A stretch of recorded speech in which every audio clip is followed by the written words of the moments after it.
it's very difficult to describe.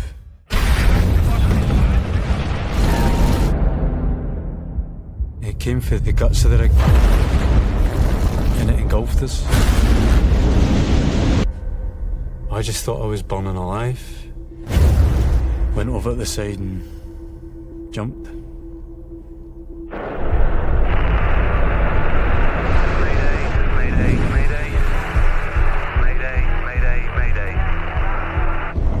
Reports are coming in of an explosion on board an oil rig platform in the North Sea.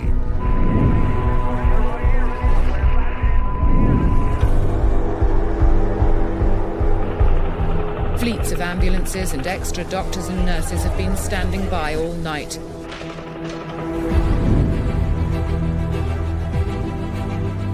Today, questions have been asked about the risks that are being run to produce Britain's oil. The oil companies had been able to get away with too much for too long. What was happening around you on the platform? The platform was just disintegrating. It was pretty horrific. I looked around the corner slightly and it's just a sheet of flames. I went, what rig is Dad on, Mum? And she went, oh, Piper Alpha. That's when it hit me. I just screamed.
Is your full name Mark Archibald Reed?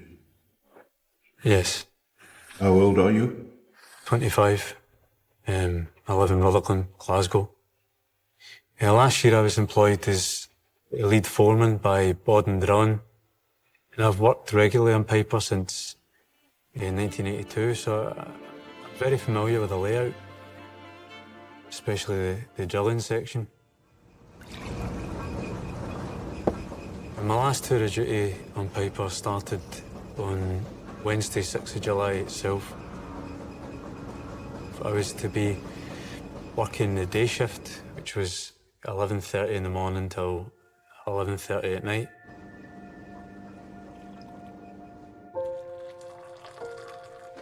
My dad in his mid-20s is probably someone you would want to be friends with. If you needed someone to be the silly person or the life and soul of your party, my dad could be that person for you. The thing that I remember was his sense of adventure. We once went on a car journey around the north of Scotland. I was young enough that I knew that this was quite an exotic adventure. His parents didn't have that same ability to even dream of those adventures. They came from quite a working class upbringing. Anything that was removed from that looked not like a step, but a leap. And so I think for my dad being able to work on an oil rig like Piper Alpha, it was still a real opportunity that couldn't be missed.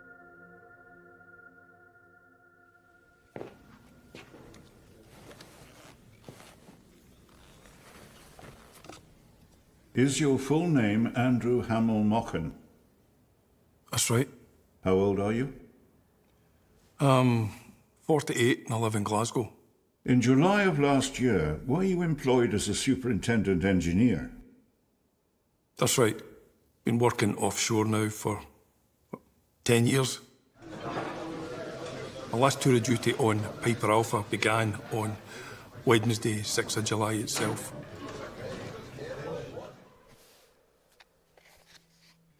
My dad was always a very upbeat person, fantastic sense of humour, amazing storyteller, well liked and well respected by everyone that he knew.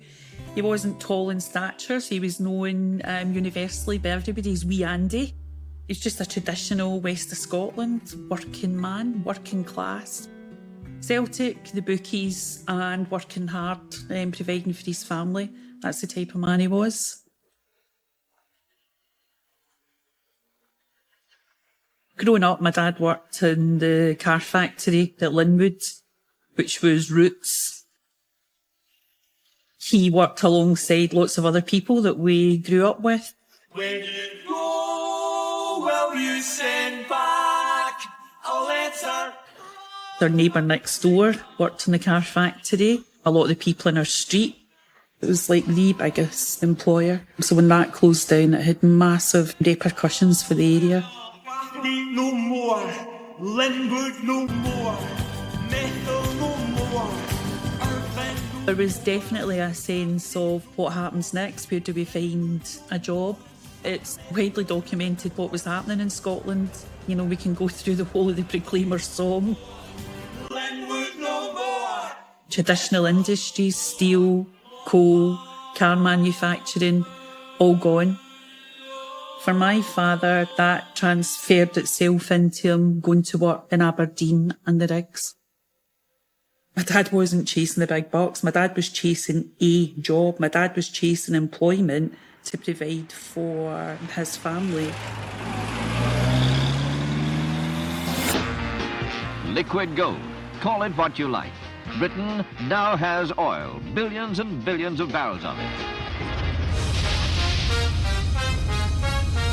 There's no doubt that North Sea oil is the biggest piece of luck that's come our way in a very long time. We've struck it rich. So rich that it could alter the economic outlook of Britain. Swell, things look great. Gonna have the whole world on a plate. Many of our problems would be over and we could begin to pay back some of our huge foreign debt. Everything's coming up roses. Suddenly, in the 70s, there was this incredible optimism. Energy Secretary Tony Benn went to greet the very first trickle of oil from the North Sea. The government regarded the oil industry as the biggest boon they could possibly have. They obviously were getting taxed. They needed the money at that time. It was very clear from the start that Aberdeen was going to be the centre of it. It was a very big change. Almost immediately, we saw an influx of oil men from the States and further afield coming in. There was a more cosmopolitan air about Aberdeen, for sure. You weren't really anyone unless you had a gold Amex card. House prices went up, restaurant prices went up. You would see the occasional Stetson hat in Union Street. The adventure looked as if it was going to go on forever.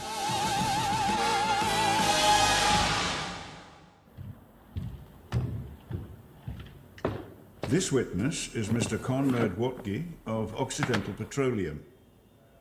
Although Piper was not the first platform in the North Sea, it was one of the first in what we refer to as the Central North Sea.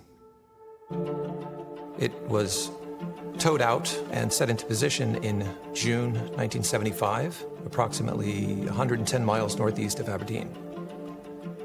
We're in 470 feet water depth. The oil reservoir is below the seabed. And by terms of reservoir, what we really mean is rock with pores in it where there's oil stored. Piper Alpha started producing in 1976, and she produced oil and gas. This is the equivalent of the local bus station. And the men who work in the iron villages of Piper and Claymore are setting off for work. You fly in, and there's the helipad. That is the top of an oil platform. underneath that, there are production modules. And there's drilling, there's the control room, there are accommodation blocks. It's really like a city on stilts in the North Sea. The field was long regarded as the most profitable in the North Sea. The Piper platform is owned by the American company Occidental Oil. One remarkable businessman has managed to remain equally welcome at the White House and the Kremlin. He's Dr. Armand Hammer, chairman of Occidental Petroleum. He's been a statesman, an envoy, an industrialist. Probably the most influential private citizen in the world. Ready? I declare this terminal open. Armand Hammer was a very close friend of Margaret Thatcher's. The two of them thought very highly of each other. Dr. Hammer plans to invest in Britain's future by investing a further $1.5 billion, got the billion? Yes. Dollars, right. Oil still absorbs much of Hammer's time. The North Sea has been a fruitful hunting ground for him. Is your full name Geoffrey Bollens? Yes. I am 40. I'm from Nunthorpe, Middlesbrough. On the night of the 6th of July, you were the control room operator. Is that right? Yes. It was quite a routine day.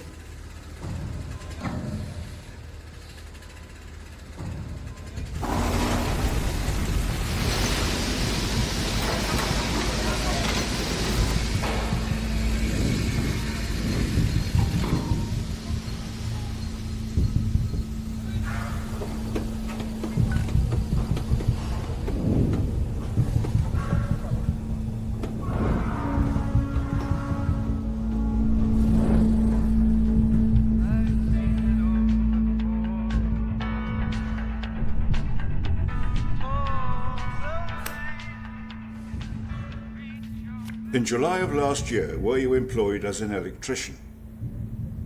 That's correct. I was working offshore since 1977 and regularly on Piper since April 1987. On Wednesday the 6th of July, did you finish work and eventually go to the television room? I finished work at 9 o'clock in the evening, showered, changed, made a phone call. Then I went to the television room.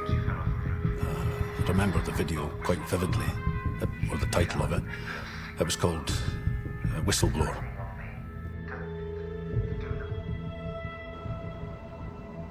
When Bob phoned me from the rig, that was always a reassurance call, so that I would know he was fine. Because I did worry. I tried not to, but I did. He hated working offshore. He hated that trapped feeling of being stuck in this one place. So you can't go anywhere. You can't go for a walk. You're stuck there for 2 weeks. Financially, it was really useful. And he knew that he would not be able to earn as much if he wasn't working offshore. He'd really not had much of an education, and he decided that he wanted to study and really learn. He started with the Open University. He was doing the Enlightenment. So he was studying, which meant that he could pass his time a lot better offshore. I think one thing that never changed with Bob was his sense of humour. I think I laughed all the time, mostly. He was also very romantic. I remember one time he came back from the rig and it was Easter time, and he'd got the chef to make me an Easter egg with a bottle of perfume inside it. He was always doing little things like that.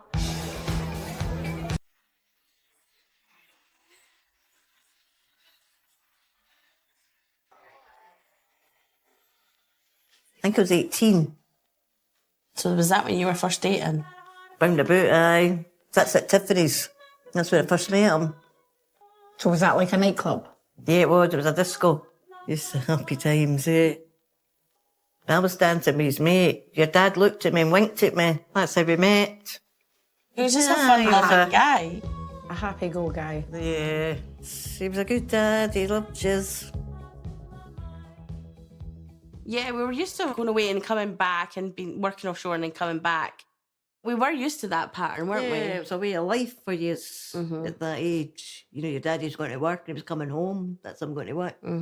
Obviously try to spend as much time with us as possible. Yeah.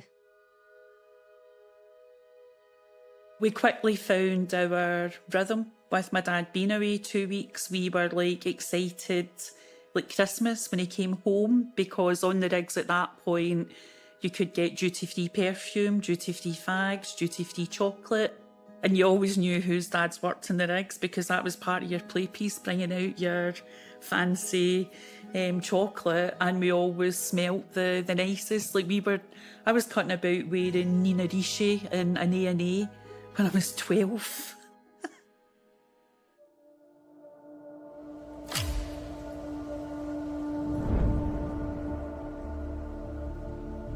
Do I understand that on the 6th of July, you had some slight problem in that 2 of your men had gone off sick?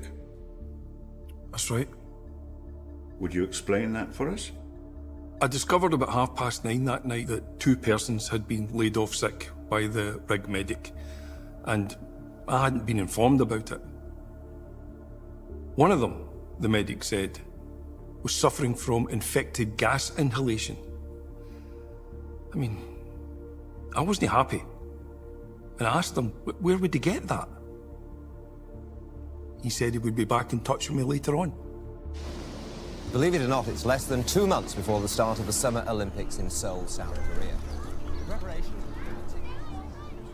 I got a phone call from Frank, and of course the girls were over the road playing at their friend's house. I said, I can run over and get them if you hold on. No, he says, it's fine, Fiona. He says, I'll phone later on tonight and I'll speak to them. Right, okay. I could hear in his voice something wasn't right. And I says to him, are you okay? He says, yeah. He says, there's just enough of the smell of gas. I went, right, but he says, it's okay, don't worry. He says, I love you, I'll phone you later. I went, right, okay.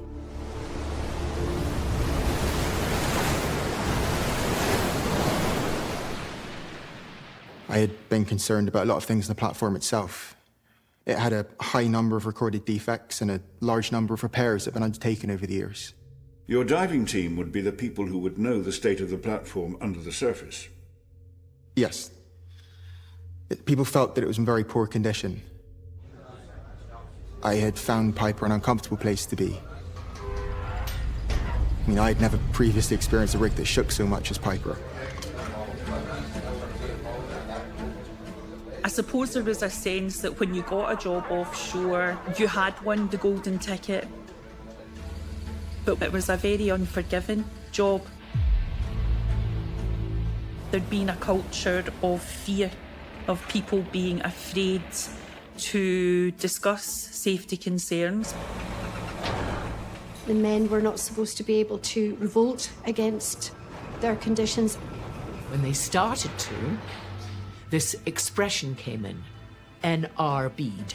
And I remember that in my teens and saying, what does NRB mean, Dad? Not required back. Literally and effectively blacklisted. Sometime in the evening, I think around 9:45, I went to the Bod and Tea Shop for a break and a cup of tea. And there was this high-pitched, irregular sound that was deafening. And obviously gave you the impression that what you were sitting on top of was a massive chemical plant. So it was always in the back of your mind that something could go wrong.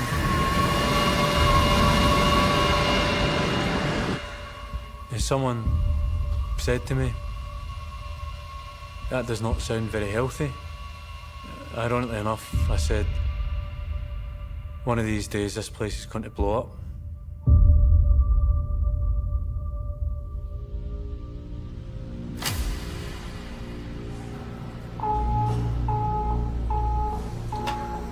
First thing that happened out of the usual was that the B condensate pump tripped.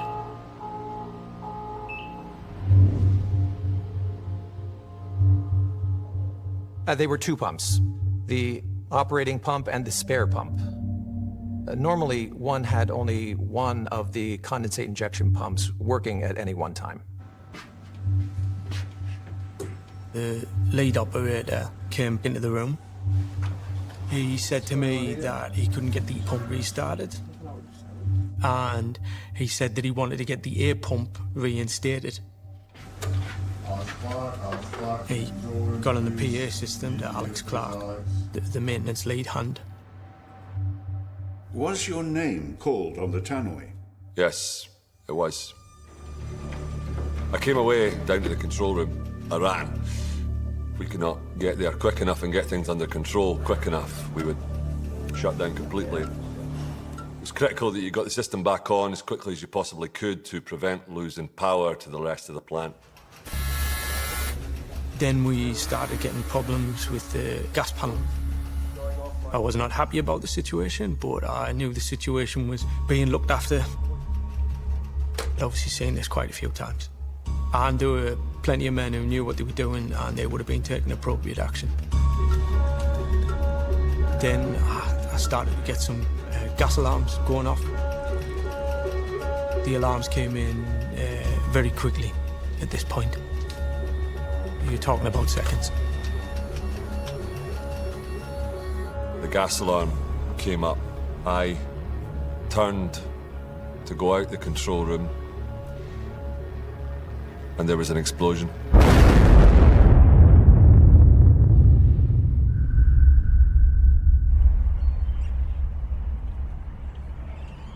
Got the girls in. I said, your daddy still hasn't phoned yet. Maybe he can't get to the phone, or maybe it's busy, because I couldn't phone him. I had to wait on him phoning me. And we just went to bed that night.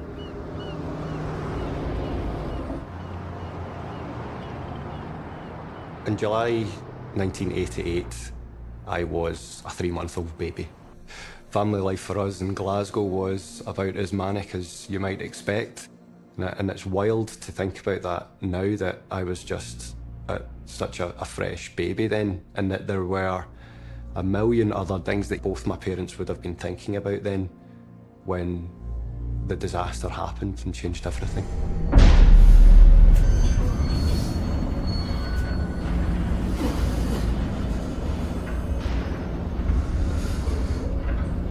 The explosion hit me from the right-hand side and threw me 15 foot across the space.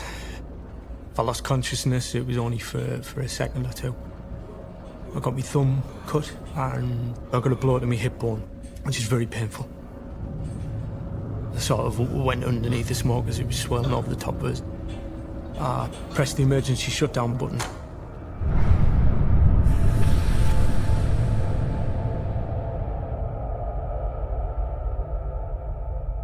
My very first knowledge was the pain of having the ceiling hit my head.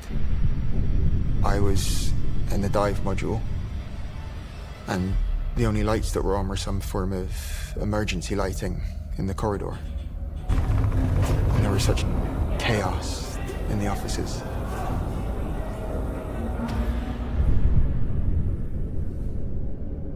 The first thing that struck me was that this was not minor, you know? So I immediately headed for my muster point.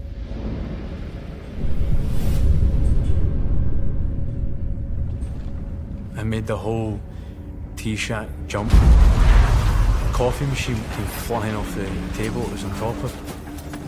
It was probably similar to an earthquake, if you like. It was just this tremendous, loud bang. I was standing when the explosion occurred. It lifted the whole platform, shook it, staggered a bit. We didn't realise exactly what had happened.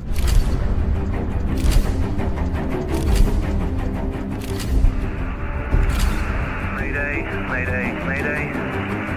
Mayday, mayday, mayday. This is the Lowland Cavalier alongside Piper Alpha platform. Alongside Piper Alpha platform. There has been an explosion on board.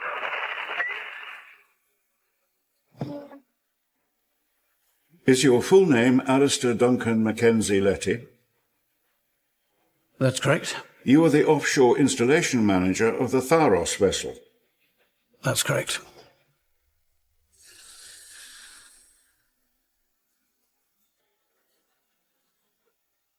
The Tharos, the world's biggest multi-purpose safety vessel. A colossus with an answer to every kind of emergency.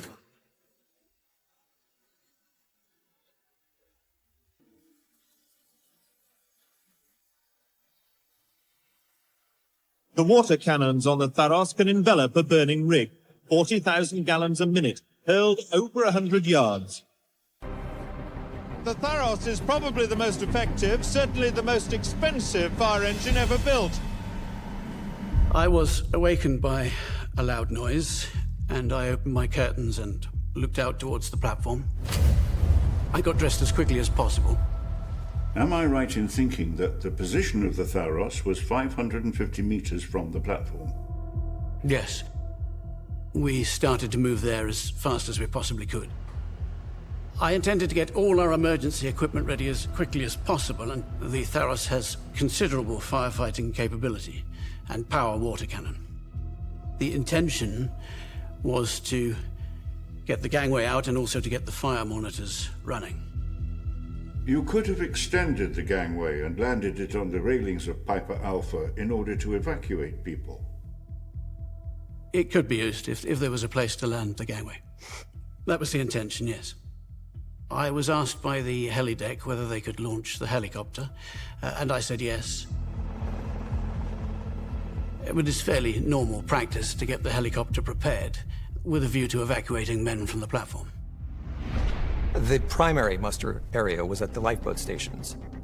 Then, if you could not get to your own lifeboat, you were meant to come and muster in the dining room to be taken off by helicopter. I was in a certain position of coordinating. If for some reason people couldn't get to the lifeboats, or if there was damage to certain lifeboats or certain areas, then with my radio and liaison with the Occidental people, we would redirect people from the command post. We quickly formed ourselves into, for want of a better word, an escape party. The first time we went up to the muster area, once we got there was tremendous confusion. But leaving from the dining room area was Occidental's evacuation plan. By that time, I would say about 100 people had gathered there quite quickly.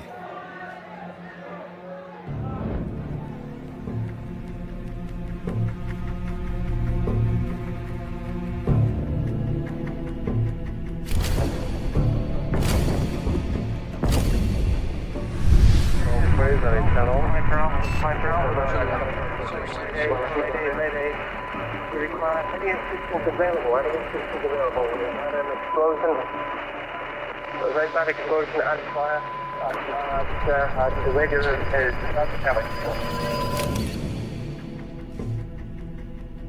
I was trying to follow the instructions, which had been very clearly put in my mind previously, that you should ascend to either the helideck galley at the dining room to muster, or to your lifeboat.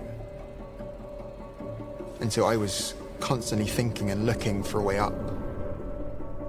But what I do recall specifically was a number of people coming down the stairwell. They made it abundantly clear that they felt there was no way up. Someone opened the door, and there was just this black smoke. It came belching and blowing. We could not go out that front door. The intense smoke, it was just bellowing. You couldn't possibly see where you were going.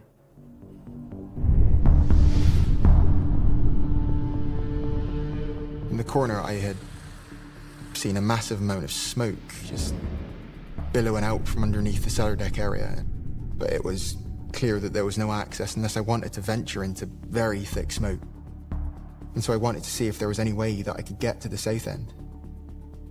It was either then or on the way back from it, I noticed in the center of the platform a fire. It was a fire that appeared to be burning oil.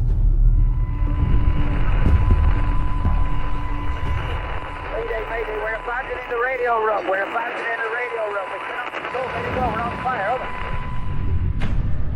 From where you emerged from the control room, could you see signs of fire when you came out? Yes. I wonder if you would like 5 minutes or so, Mr. Bollins.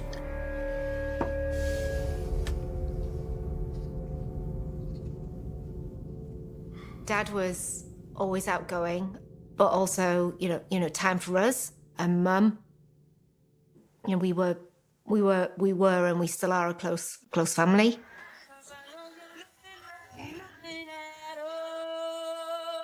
That night, Mum and I and Hannah and Paul were at home. I suppose typical teenager, prancing around, you know, procrastinating, not wanting to go to bed, doing a little bit of study. And at 15 years old, the other things that were important, like what are you going to wear the next day for school, and does my hair look right, and those things that really, at the time, feel important but actually aren't. Going to bed on the 6th of July and not knowing that the next day would change your life forever is something that people say, if you could wind the clock back, would you? And yeah, I would, absolutely. And not just for Dad, for everybody. Do you feel able to continue, Mr. Bollins? Yes, sir. We had got to the point where you were out of the control room, and I was asking you about signs of fire on the platform. There was obviously fire coming out of the beam module. The wind was blowing the flames around the crane pedestal. The smoke outside was jet black. It was night and day. We started getting showered with odd sparks of things dropping down on us where we were stood. My lifeboat muster station was from about here to that desk over there, just about maybe 20 yards. And the smoke outside was like a black wall coming across us. We decided to go back to our cabin and get on a survival suit and a life jacket. We ran the towels under the water, wrapped them around our faces. What extra towels we had, we dished out to other people. I still didn't realise how dangerous the situation was.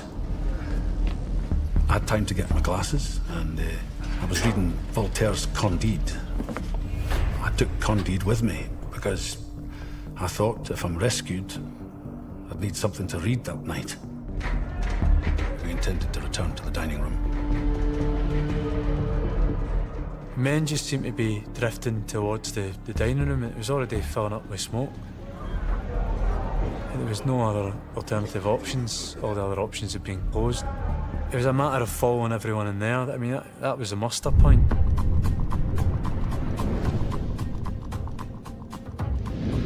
Did you ever hear any instructions sound over the tannoy? No. Did you ever hear any alarms? No. Was there a sprinkler system for the accommodation area to your knowledge? Yeah, there was a sprinkler system. Did it come on at all? No. We had no fire pumps. I mean, we had no water.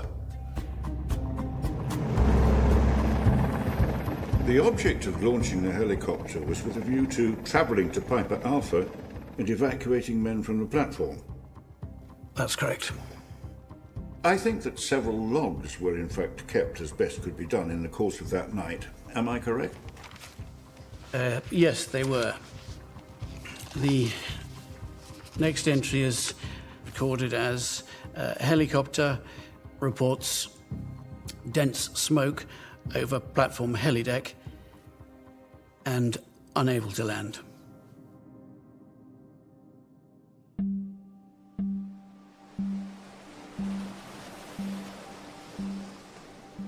July the 6th. taking a walk along Bournemouth Beach and just went to bed as normal. I had no idea where my dad was because I was down here working and had lost complete sense of his 2 week on, 2 week off pattern. Didn't know whether he would have been on a rig or not on a rig and what rig he would have been on, if any.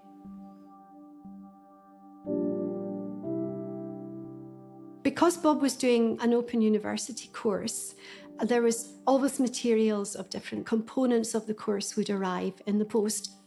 And on the evening of the 6th of July, I remember some LPs, long playing records, arrived of the opera The Marriage of Figaro, which it was the music component of the course he had to study. So I thought, right, I can put these onto cassette for him and send them offshore so that Bob could actually listen to it on a Walkman. I was quite keen to make sure that he wasn't going to be held up, that his essay would be in on time and all the rest of it.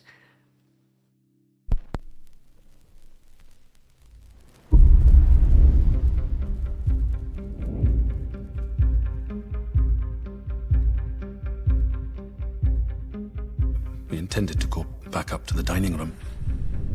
We tried to get up a stairwell, but it was rather crowded.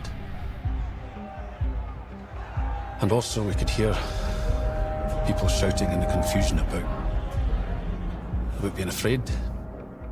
I heard one of the chaps say that if you lie on the floor or sit on the floor, that's easier to breathe.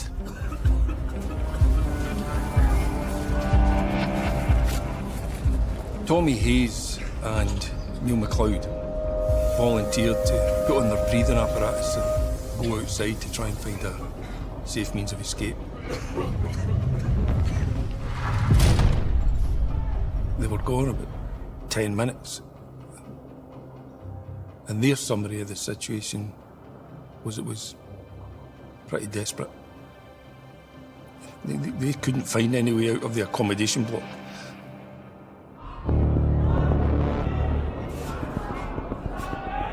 I saw the offshore installations manager. He was standing probably in the centre of the dining room on a dining table. And I suppose he was trying to assume some sort of command. But it was practically impossible because of all the panic and the commotion and the heckling. He was trying to calm things down to the best of his ability. And I told him that he was in charge, and I told him that he had to get us out. And he told me to calm down. He said there were 4 guys outside. He said they were going to find an exit for us. I shouted to him to get some kind of communication. He spoke into the radio 4 times, and he never got an answer.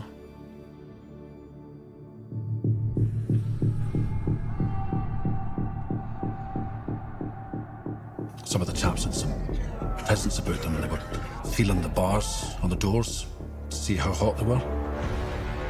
Obviously, if they were terribly hot, then we knew there was a fire outside, and so we didn't venture. Some of the guys were trying to break the windows open to get some fresh air.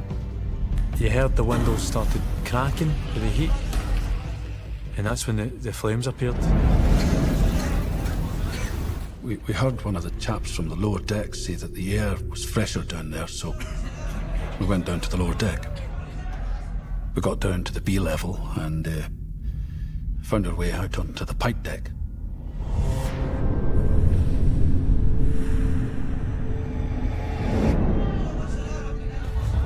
I think there must have been about 20 of us at that time. It was quite a number. It was pretty horrific. There was quite dense black smoke about the place. I think the best way to describe it possibly is it was like being in a surrealist painting or dream. It was unreal what was happening.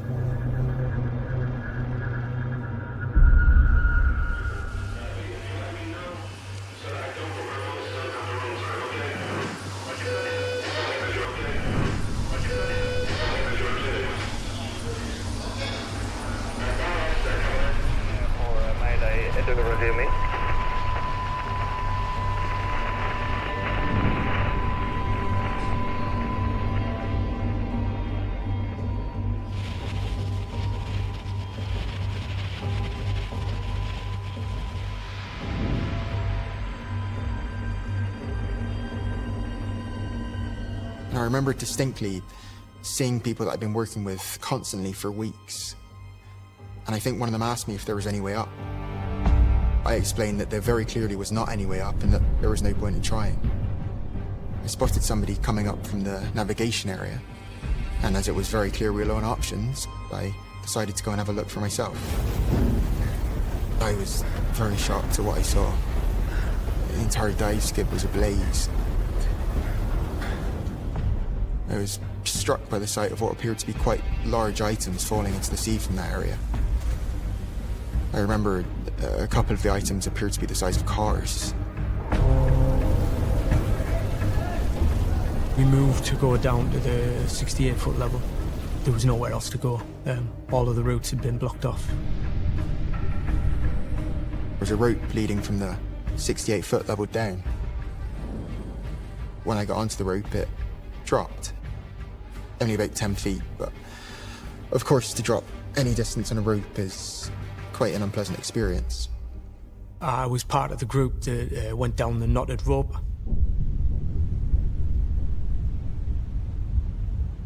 I had great difficulty. Couldn't fasten my life jacket properly because of my thumb. So I just tied a knot in it, and the knot kept snagging on the rope on the way down.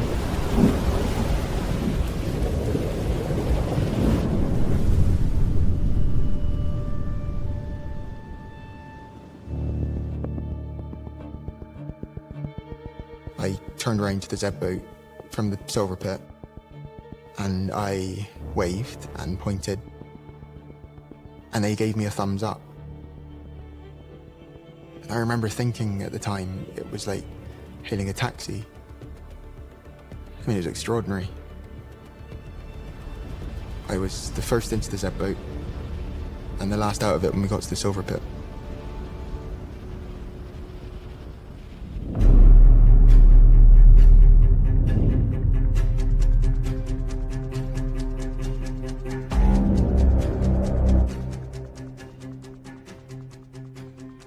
As I was being taken over to the silver pit, there was another major explosion.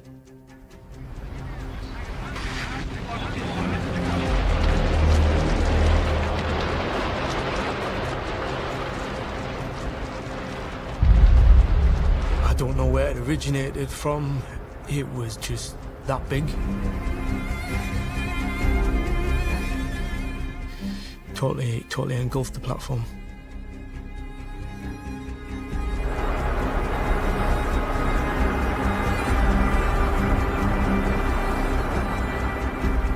The next entry relates to a radio message which had been picked up by your first mate from Piper Alpha.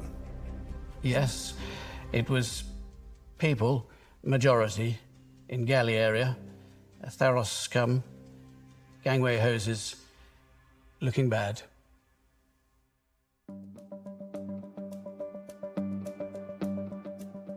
In 1988, I was commissioned to make a television series about the work of the RAF Search and Rescue Squadron based in Scotland.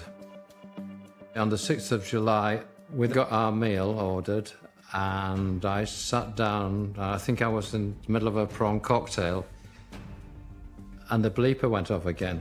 Fire on an oil platform in the North Sea. Do you want to come? Immediately I said yes. The situation's a bit unclear at the moment. They've no idea how many people are involved or anything. Do you know roughly how many people? No idea. We drove back to the flight and we took off.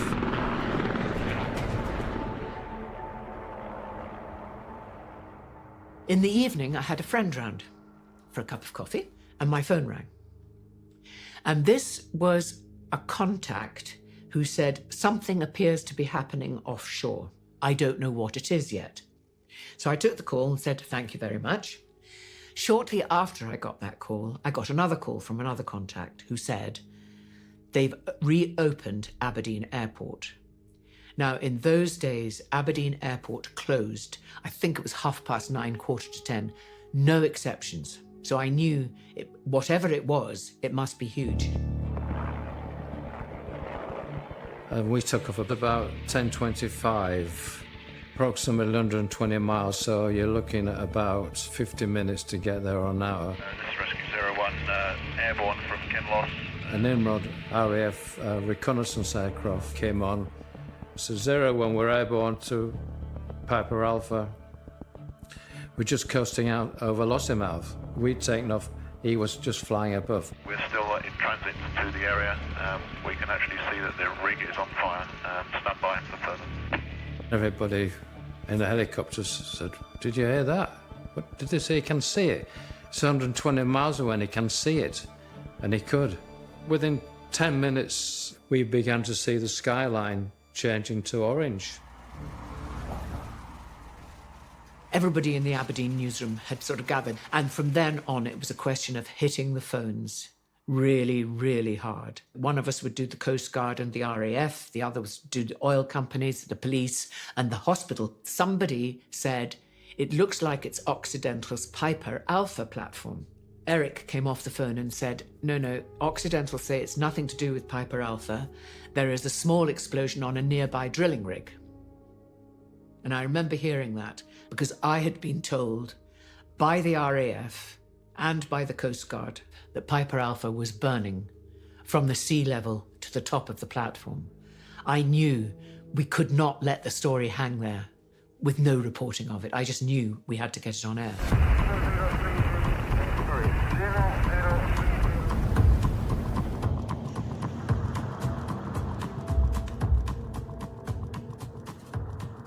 Is your name Ian Fowler?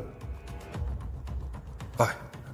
I'm 30-year-old and I'm a joiner for Aberdeen. How were things in the dining room at this point? Quite a few people started to panic. They were screaming for someone to make a decision. It's fairly obvious there wasn't much a decision to be made. I had to get out of there. But can I take it that others decided to stay? One can only assume so. I just did not know what to do, I think. I lost total control of myself. Just running around like a chicken with its head chopped off.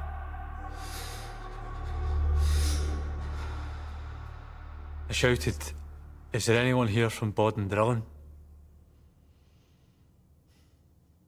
Because I thought I was going to die. And I just wanted to be with someone that I knew. Jeff Jones, he shouted my name. He said, "I'm over here." And he shone a torch and he said, "We need to get out of here." So I held onto his waist. He had the torch. And they were saying that it was impossible to go outside because we would get burned. But I said to him, men were dropping dead in the dining room. So there's no point in staying there.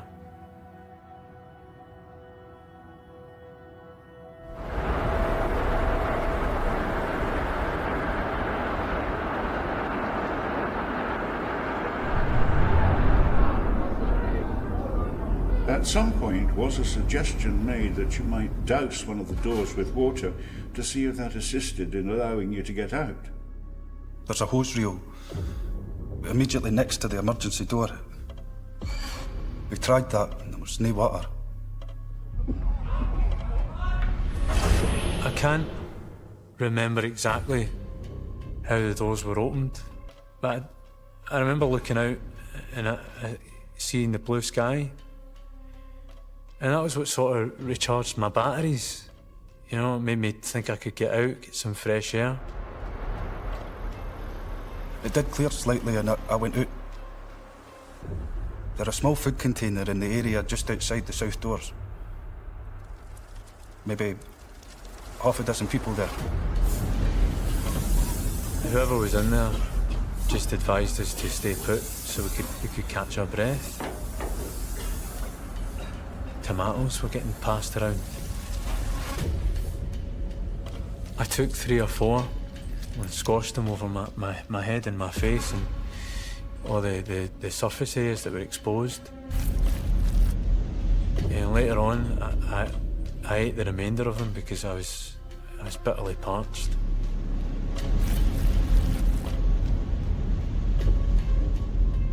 We could see people on the roof of the additional accommodation. So we thought we'd make for there. We thought if we could see them, there must be less smoke there. I could see all the way down to the northwest corner of the platform. Someone was lying there. Obviously dead. His clothes had been blown right off him.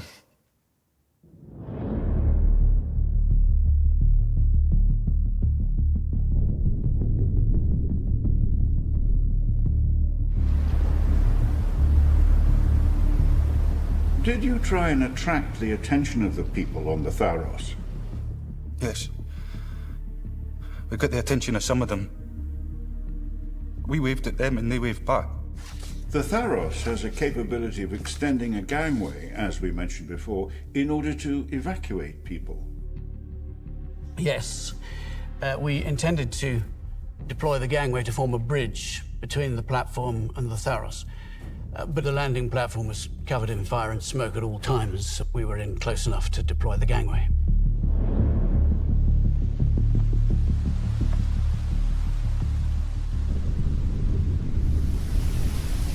At some point, this water just started cascading down. I don't know whether it was from the Tharos or some other support vessel, but I remember I was grateful for it. It actually made little puddles on the floor, and I actually started to lick from the puddles like a dog, just to get my bodily fluids back up.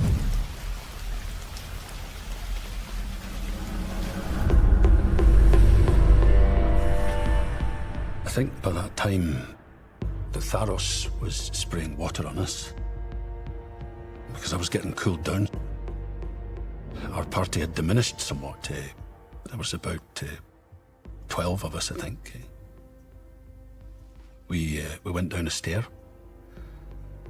I think I was second last or last going down. The lads went down to the west side, and I don't know why I didn't follow them, but there was two of us, and for some reason we decided to go down the east side. I don't know if there was something blocking the passageway, or if I was too frightened. Did you see them again after that? No.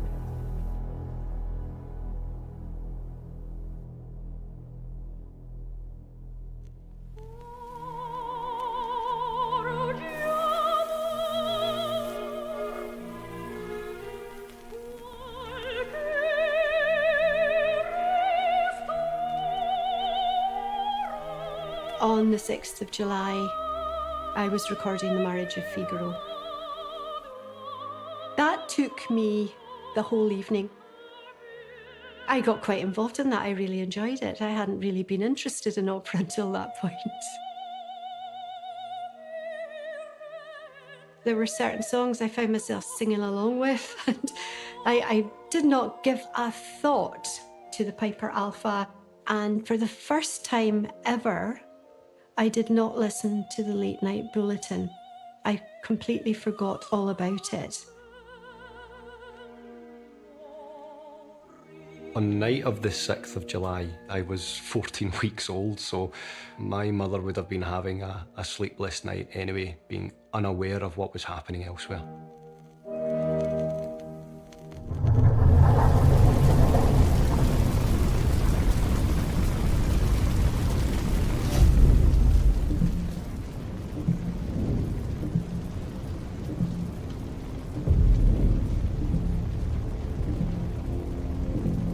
It's very difficult to describe. You'd ever watched atom bombs going off? It was like a massive, massive mushrooming effect.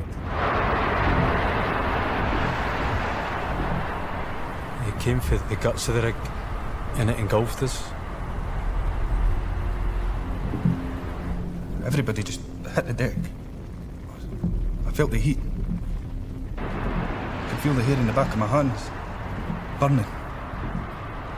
I decided to move. I started scrambling over people just to try and get away from it.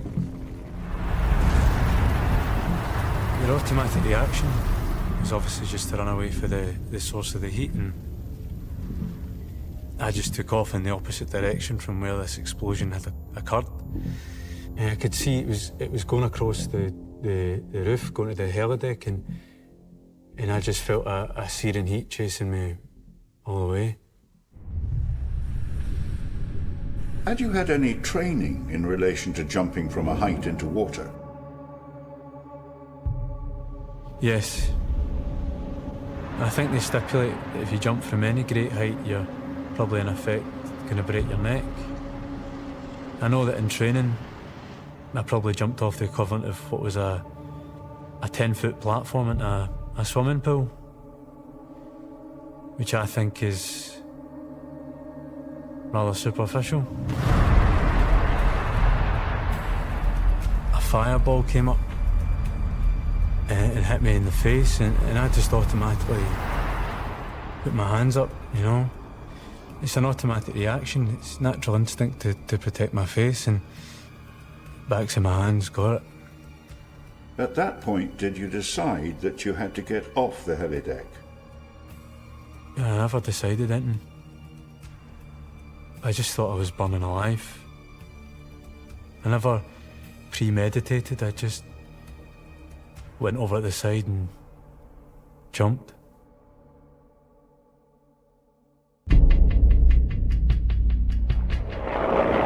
When I turned on the telly, Piper Alpha's blew up. Bristol's helicopter just landed and springing off, survivors. Hope of finding anybody else alive is gone, and the search is about to be called off. Anger went on to be a very strong emotion. There was a sense of this big oil company, they were going to get away with it. Safety was of paramount importance as long as it did not interfere with production. Occidental's approach to safety management was replicated throughout the industry. Does the responsibility for safety on those platforms ultimately rest at your door?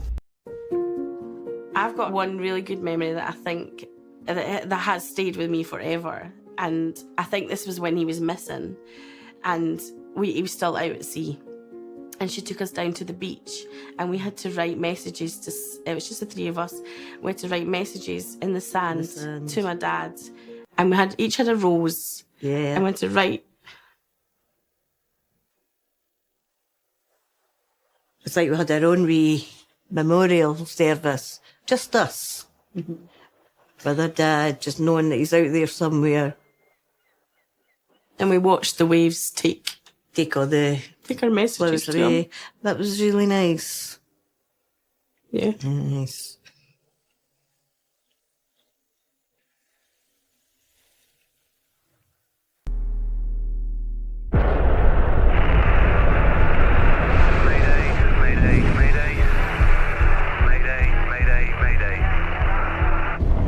Reports are coming in of an explosion on board an oil rig platform in the North Sea.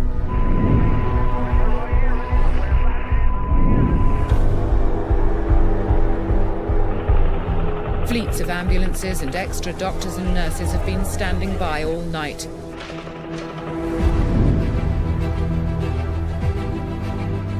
Today, questions have been asked about the risks that are being run to produce Britain's oil. The oil companies had been able to get away with too much for too long. What was happening around you on the platform? The platform was just disintegrating. It was pretty horrific. I looked in the corner slightly, and it's just a sheet of flames.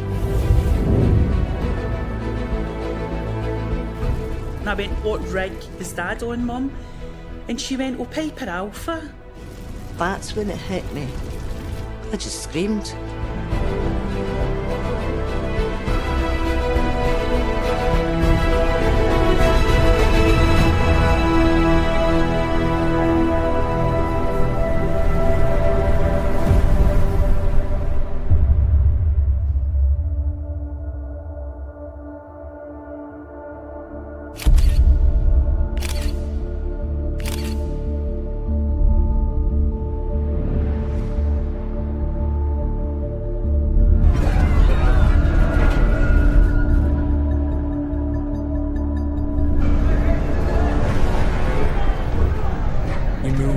Down to the 68-foot level. There was nowhere else to go. All of the routes had been blocked off. I was part of the group that went down the knotted rope. There was a route leading from the 68-foot level down towards the sea. But when I got onto the rope, it dropped. Only about 10 feet, but of course to drop any distance on a rope is quite an unpleasant experience. As I was being taken over to the silver pit, there was another major explosion.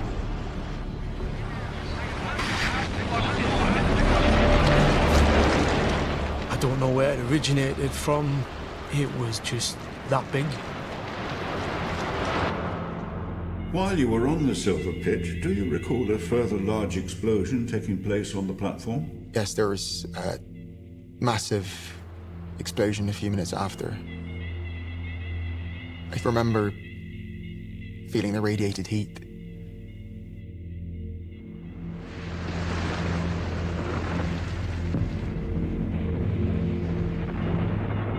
Alongside, we're 15 meters from the side, firefighting and rendering assistance.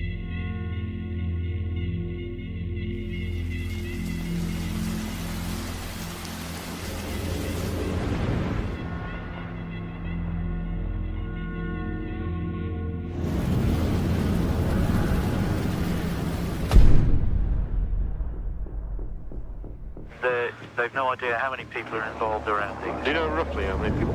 No idea.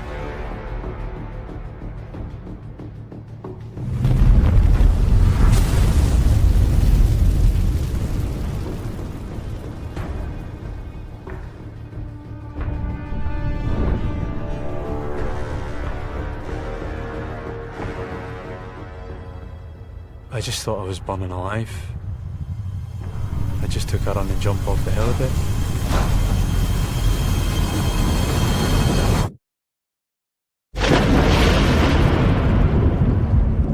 And I remember opening my eyes when I was under the water and looking up. I can't say for sure, but I thought that the water might be on fire. And initially, my life jacket was all twisted, and so I was starting to drown. My boots were actually pulling me under the water, so I had to kick them off as well.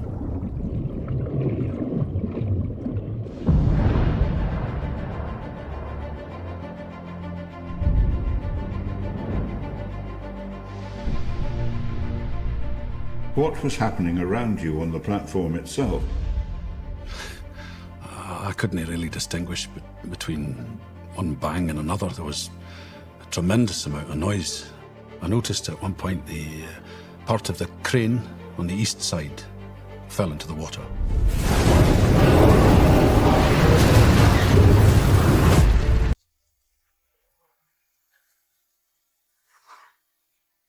The only way off was to get to the side, to get to the water. We headed towards the east, just to see what would be there. We looked around the corner slightly, and that was enough. It's just a sheet of flames.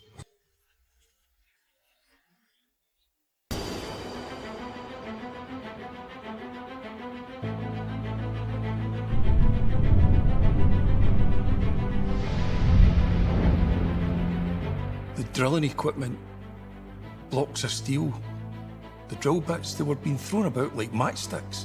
You were more or less just huddled there, waiting to be hit and hoping it wasn't going to be too bad.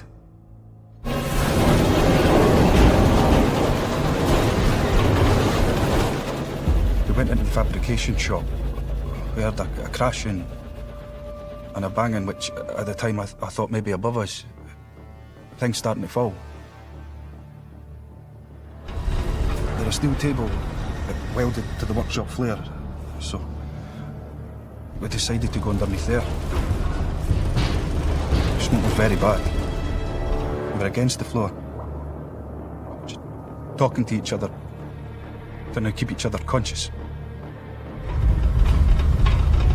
That was when I felt the platform start to go. Just slightly. It started to tilt about maybe 2 or 3 degrees. Then there was another massive explosion. And we were all out the drill store. The pipe deck had gone to 45 degrees by that time. Then we heard the parting of steel, grating noises, and then it started to tip over. We thought that was it.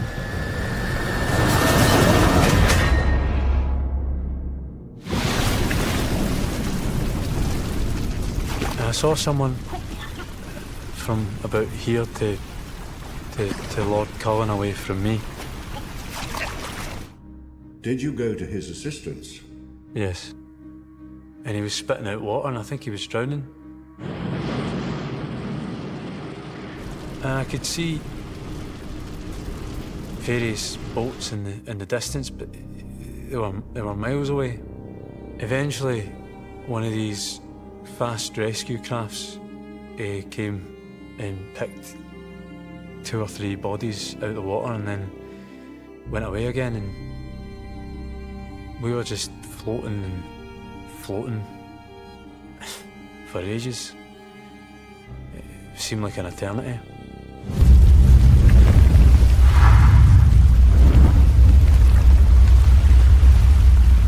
But after a while, that boat, I think, came back and cut its engines, and we both agreed that this was a last attempt to get picked up. So we simultaneously splashed and screamed and shouted to catch its attention. And luckily enough, we were successful and he came by and picked us up.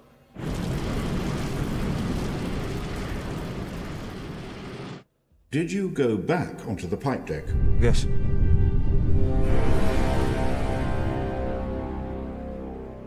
It was like you're at the centre. Everything around you was in flames. I remember we were crouched down on this deck, which was at about 45-degree angle. And I remember, I think it was Ian Fowler, the joiner, and he was standing where it looked like the jib of a crane. And he would beckon us across the pipe deck up onto that debris because he could obviously see a way over to the water.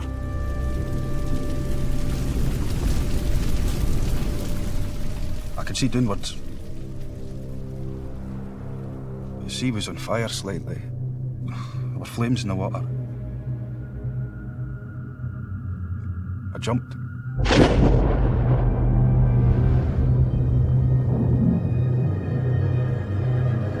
Did you jump into the water? Yes. Well, they reckoned it was 150 feet.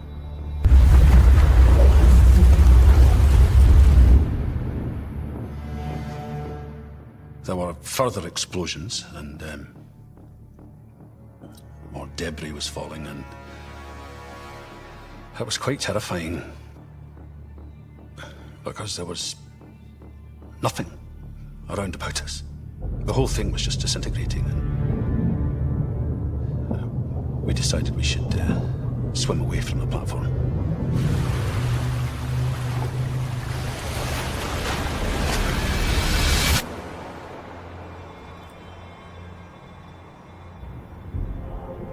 The RAF and the Coast Guard were saying that the platform was ablaze from sea level to the top of the platform. Now, the only programme that was on air at that time, only news programme that was on air at that time was Newsnight.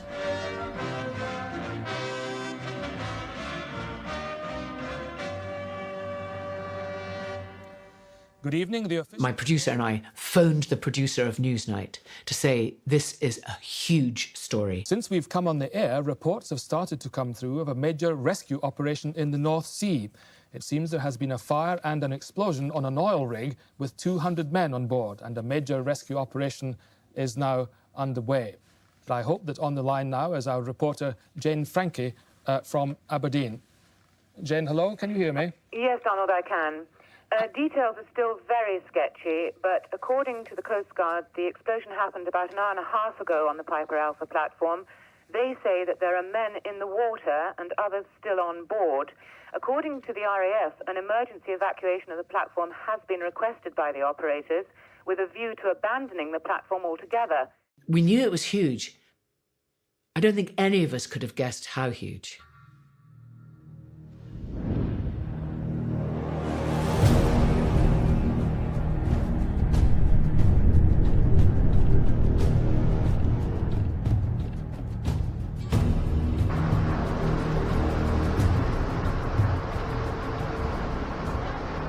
Can you say how long you had been in the water before you were rescued?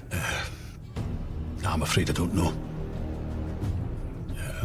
I didn't realise whether I was doing things fast or slow. Time was irrelevant. Someone threw a lifeline to me and tied it around my waist, but I was just getting battered up beside the boat. I don't know if it was the emotion of getting rescued, but I lost all power.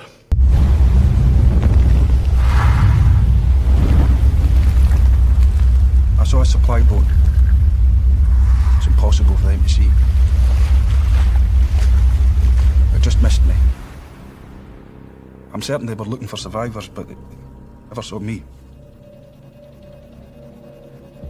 It's starting to get very choppy there. I think you were eventually picked up by a Zodiac crew. Yes. But I spotted a piece of debris about half a mile out, and I managed to get on top of it. So the top half of my body was out of the water. It was bitterly cold.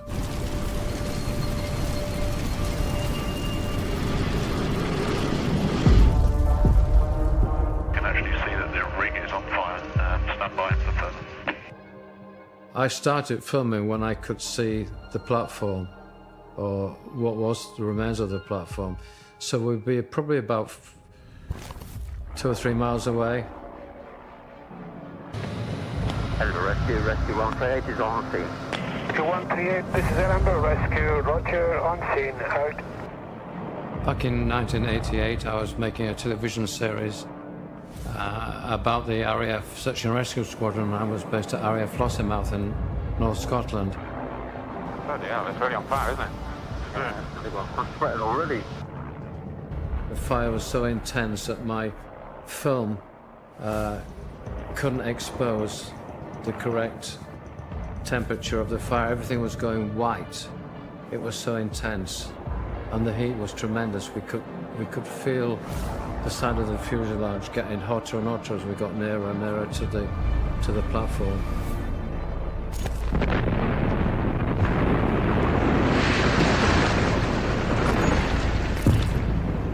Can you see them on radar? Because I've difficulty seeing things in all this flaring light at the front. Okay, we're back on the radar. You can stay on radar, pal. Yeah, okay.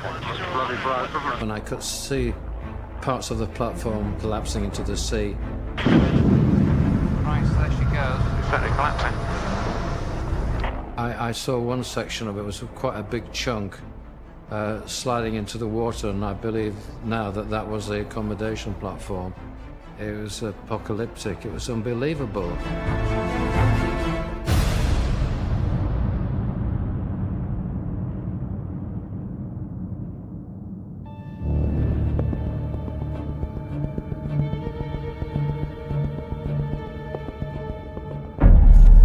Rescue 138, I have made contact with the vessel Silver Pit, who now has 30-some casualties, including some injured, check the feasibility of commencing the winch recovery of those people.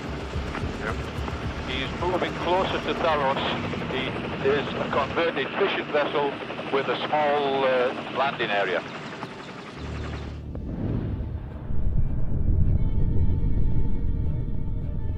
It surprises me when I think back just how well the survivors performed. The dive team assisted in looking after people who had survived the disaster on the Silver Pit. My job was to coordinate, and the divers did a great deal of legwork. Right one. Steady, they have it. There was difficulty experienced in putting these people into stretchers. Because the high line is still attached if you'd like to move left and back. Okay. I can tell you, it was extremely difficult to maneuver these people, given the nature of their injuries. It was quite horrific. No, wait, no, somebody else all on board. They're back behind, up and away. Yeah, you'll be fine now. Thank you. And symptomatic. Arriving on Tharos, it was like a field hospital in wartime, basically. Stuff in here, medic stuff or paramedic stuff in the cinema. More and more were arriving every few minutes to be bringing them in on stretchers or helping people that couldn't walk in. Some guys were just carrying other men with them.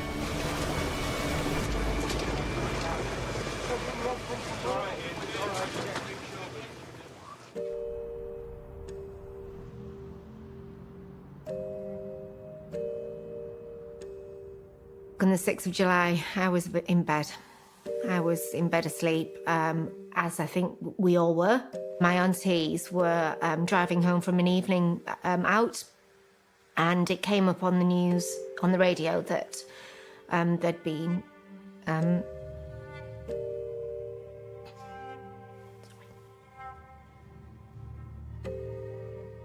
explosion.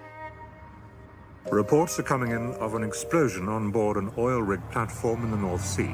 The explosion happened on the Piper Alpha platform, which is owned by the Occidental Company and operates 120 miles northeast of Aberdeen. My auntie clearly knew that that was Dad's rig.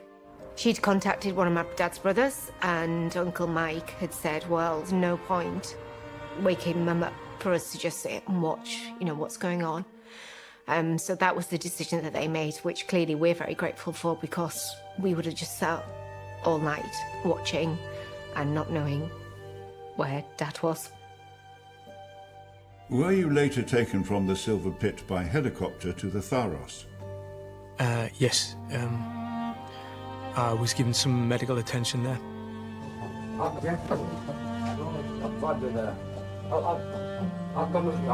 had a few stitches put into the cut on my hand. They thought something had gone into my hip, but the bone, fortunately, the bone had stopped anything, and the bone was not broken or anything. How bad is this incident, in your opinion? Tragic. I'm not sure the number of casualties. I believe it's about 150 casualties, but I'm not sure yet. I haven't got the full numbers.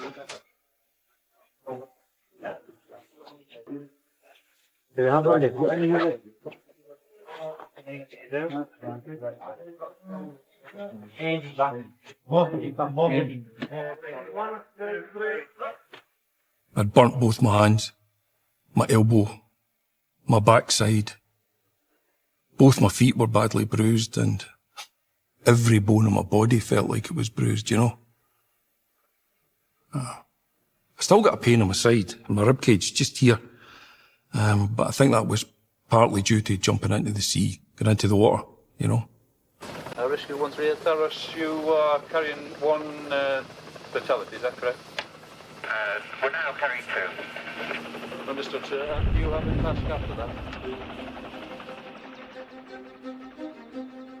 I was dispatched to the helipad at Aberdeen Royal Infirmary, which is on a grass verge, really, in front of the main hospital at that time. And I was sent there basically to wait for helicopters. We assumed there'd be fleets of them coming in. We all expected mass casualties. That's what we thought. And so the hospital site prepared itself for the arrival of hundreds. I remember us all just waiting and waiting and waiting. At 3:20, nearly 6 hours after the explosion, the first survivors arrived back in Aberdeen, airlifted from the seas around the platform straight to the helipad at the Royal Infirmary. Fleets of ambulances and extra doctors and nurses have been standing by all night.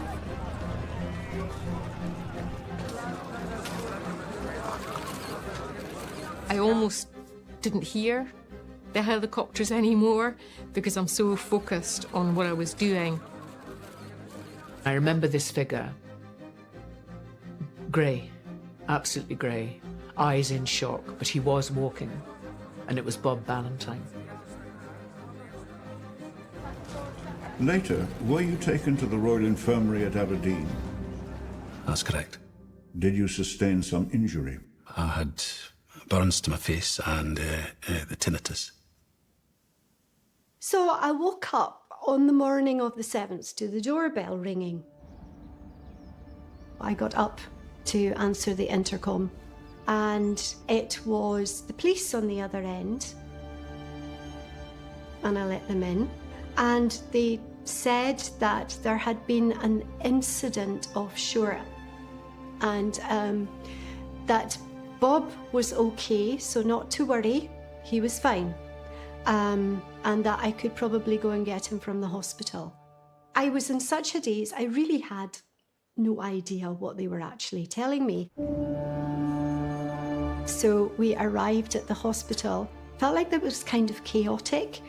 There were people everywhere, had no idea how to find Bob, nobody could tell us anything. And eventually, we actually found the little room that Bob was in. And he started to try and not explain, because it was only bits that were coming out, but that's when it hit me that something rather enormous had happened. And he was trying to tell me that, I do remember him saying that they're all dead. It transpired that it was like the people that he knew best on the rig that he had left with.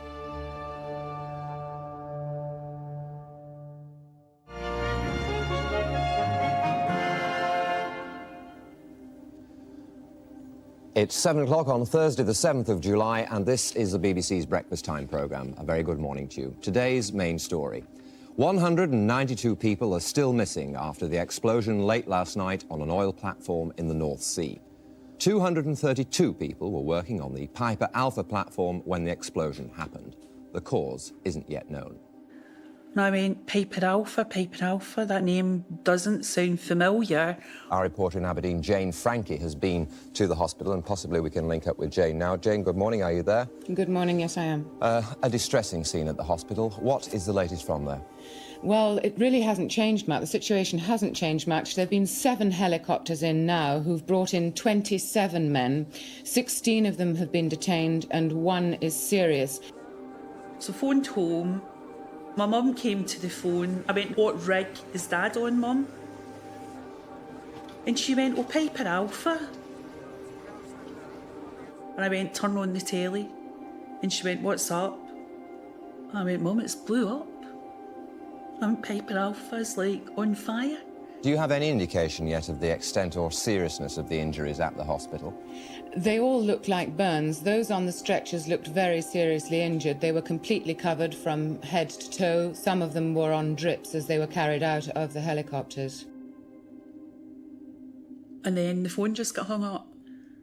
And my uncle was standing at my side and he's going. And I went, Piper Alpha's blew up. My dad's on it. And he went, well, there's nothing we can do about it just now. We'll need to get to our work. he was clearly in shock as well. I can see that with hindsight. I mean, but we don't know if he's alive or dead. Obviously, the picture very confused still. We'll come back to you as soon as we have any more information. For the time being, thank you very much indeed. Let me tell you that people concerned about relatives on board the Piper Alpha production platform in the North Sea should ring this telephone number. It's 0224 64. There was a knock at the door which woke me up, and it woke Mum up too as well. And Mum walked past my room to the hall to answer the door to Uncle Mike, and I heard a conversation, like a muffled conversation, and then I just remember my mum making a noise which I won't forget.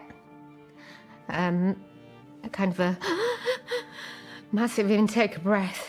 I thought, oh gosh, that's unusual, what's going on? And I just walked down the corridor and I said, what's wrong? What's going on?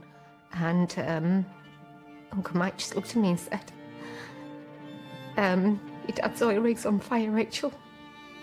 And he's been missing all night.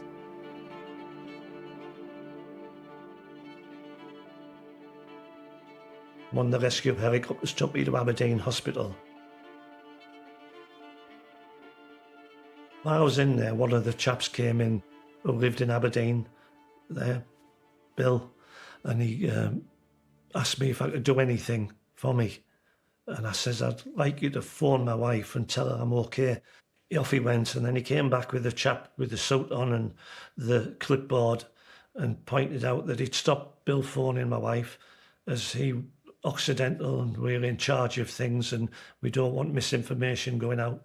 So Bill says, what do you want me to do, Jeff? And I said, I'd like you to go and phone my wife. And he said to the fella, heard what he said, so you can bleep, bleep. And off he went. And that was the first time my wife had heard that I was okay. I'd survived.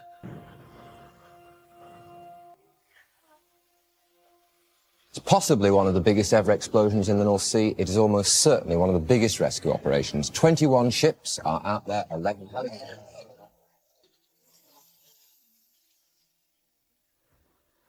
Many hours into the incident and after the sun had come up and we'd organised the evacuation of the seriously injured, we were transferred to the Tharos. We had to go to a supply boat first.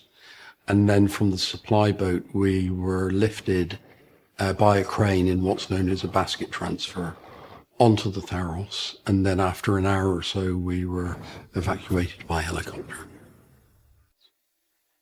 Rescue 138, lifting, departing for Aberdeen. Rescue 138, Tharos, copy you, lifted for Aberdeen. Thank you for your help and assistance, sir.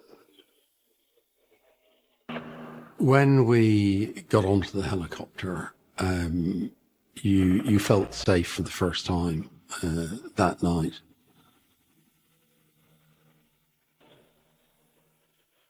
I remember when we approached the land that it just looked beautiful. It looked green. You could smell the land, actually, and it was a remarkable sensation. So, for me at least, there was this heightened sense of perception, which presumably is just to do with survival and how you might react to it.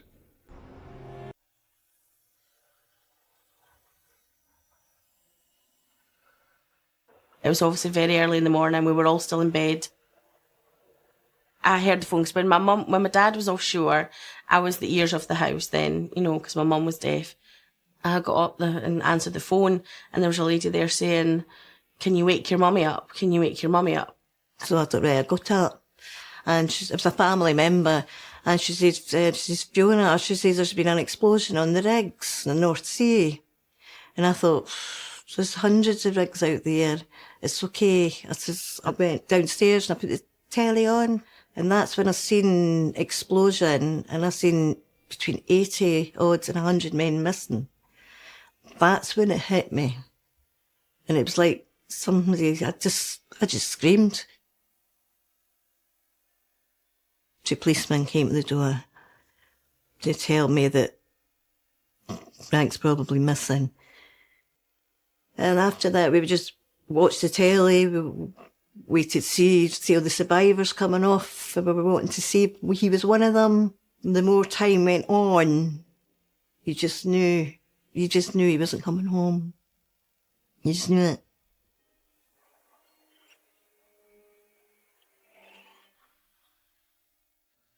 What I was aware of as the night drew on into the hours of the morning was that no more patients came into resus, that the helicopter noise had stopped. We looked at one another. Oh, what could you do? I can remember the moment when we were told there were going to be no more helicopters coming in.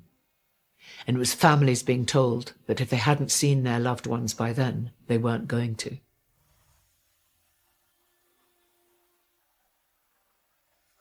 The knowledge that their fathers, husbands and sons were in a dangerous profession makes no difference now. There have been tears and terrible distress here today, and the industry on which this city depends is in mourning.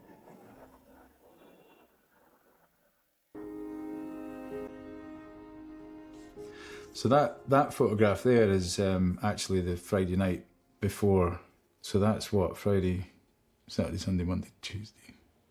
It's 5 days before he died. And it was a kind of farewell party or a good luck party for me going down to the army. So I was 18 and a half and he was, what, 41 then? And my dad and my mum took me up to Edinburgh Waverley. And yeah, my dad shook my hand. I remember him shaking my hand and saying, go to it. In 1988, my father, David Gorman, was subcontracted to Piper Alpha.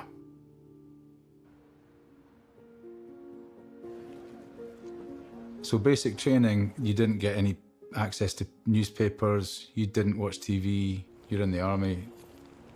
It was my lieutenant, my commanding officer came in and said, you have to go home now.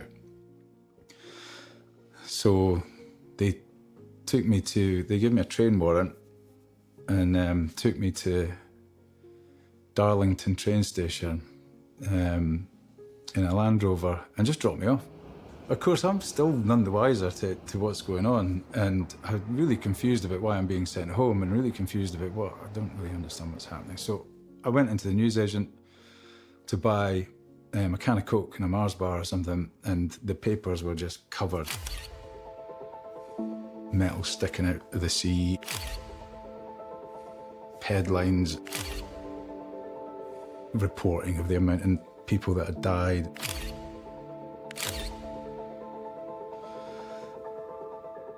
And honestly, I just knew right then that he was dead and he wasn't coming back. I just knew it straight away. And I just wept the whole way up on the train. And I'm 18 years old. And I was comforted by two old ladies who I've never seen since and don't know where they went, you know, who they were. I don't even think I managed to tell them why I was so upset, but maybe I did. I don't remember. It was kind of blank from there on in.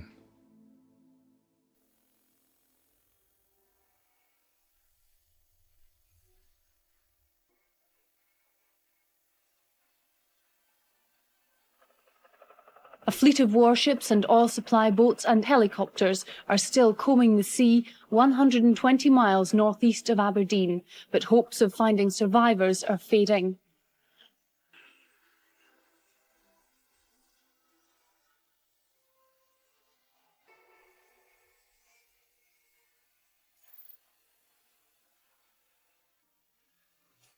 Mrs. Thatcher visited Aberdeen Royal Infirmary and spent over an hour talking to staff and the 22 patients being treated, many of whom suffered burns.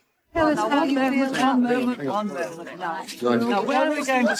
do you feel yourself now you've seen the people in the hospital? What does it make you feel? I think that they have quite a lot of information to give, which will be of help to see that similar accidents don't happen again.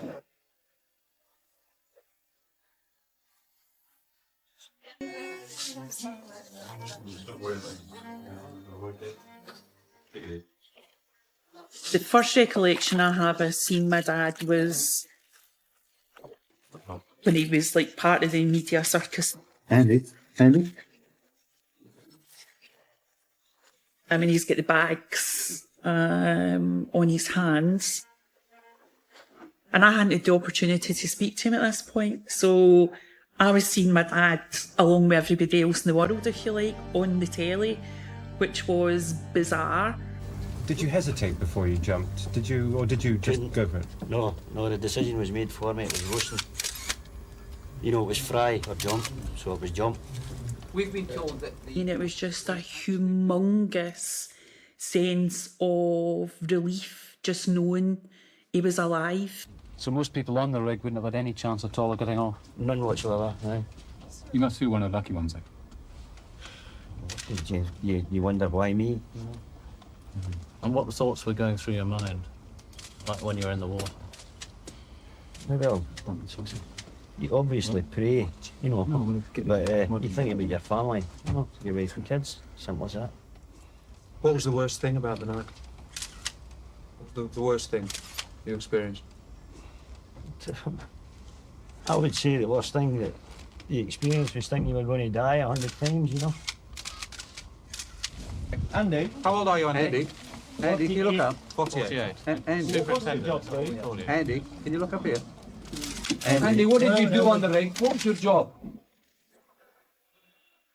In the hospital wards this evening, some of those who were more seriously burned. These men found themselves jumping into a sea of oil, which had been ignited within minutes of the explosions. Their injuries will take many months, if not years, to heal. And how are the patients bearing up emotionally and psychologically to what's happened to them? Well, they've improved dramatically in the last 24 hours. And you've been in the ward and you've seen that they're talking to each other, socialising, helping each other. Their morale is tremendous, really. The least severely injured people are suffering the greatest psychological traumas. Perhaps they had more to think about and perhaps a little less to experience, but all of them were suffering psychologically to a tremendous degree. Mark Reed's one of the few to escape the choking smoke and confusion of Piper Alpha. It was only when my wife brought my wee baby boy up to me yesterday that emotionally, for the first time, I realised what had happened, and I was one of the lucky ones, you know. She just walked through the door with him, you know, and excuse me, I can't hold back the tears, and she just put him there, and then I realised that I was one of the lucky ones, because I know there'll probably be a few wives watching just now that aren't so lucky.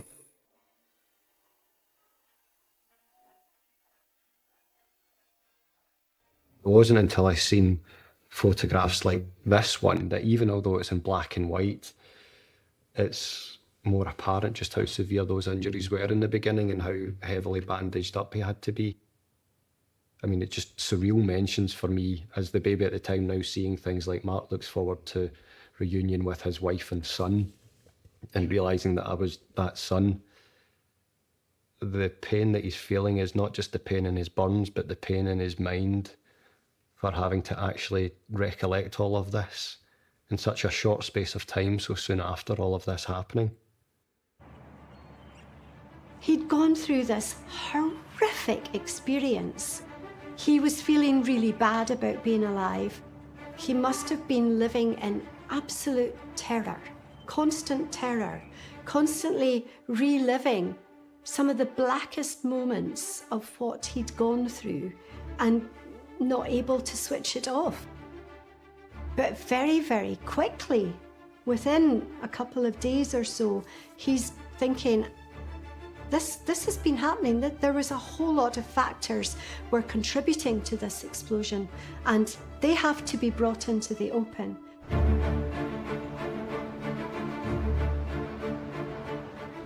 These oil men need a drink to unwind, much more than usual. The talk is of friends they've lost. The tragedy, they say, touches everyone in or close to the industry. Before Piper Alpha, for many people, the fear had been growing that something like this might happen. There was pressure to maximise production, work harder. Most in the bar felt too many accidents were still happening. Let's get the work done. To hell with safety, that's what happens out there, okay? There was anger at the industry more generally, not just Oxy, because they were simply one player among several.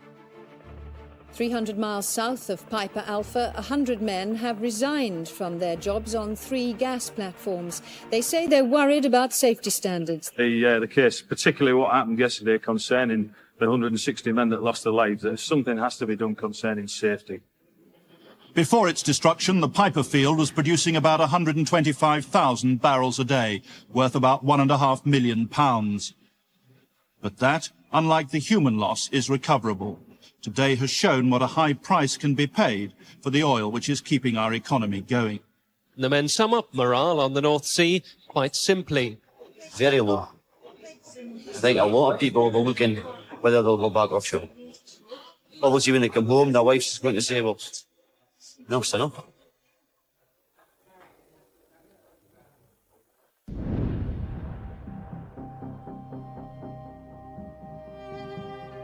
Another survivor's wife, another problem. Everyone, say the social work team who've been working round the clock, is different. Sometimes it's a practical problem, quite often a financial one, and many, many times they're listening to the weeping of a widow.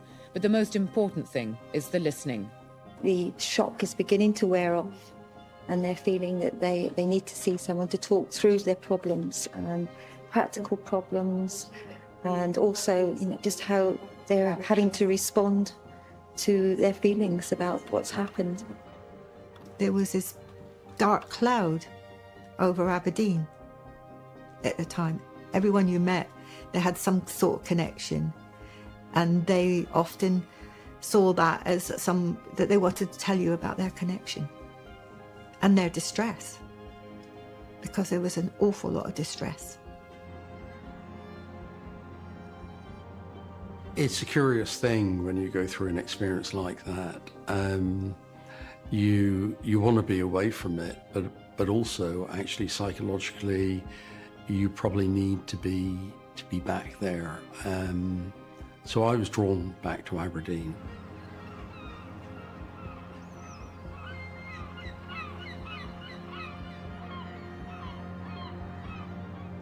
And I'd heard that the social services had opened a thing called the Piper Outreach. I didn't really know what it was, to be honest, so I just found out where they were and showed up at their address. I believe I was the first person to walk in their door. And it was run by a really wonderful woman called Anne Bone. We are having to cope with demands for visits.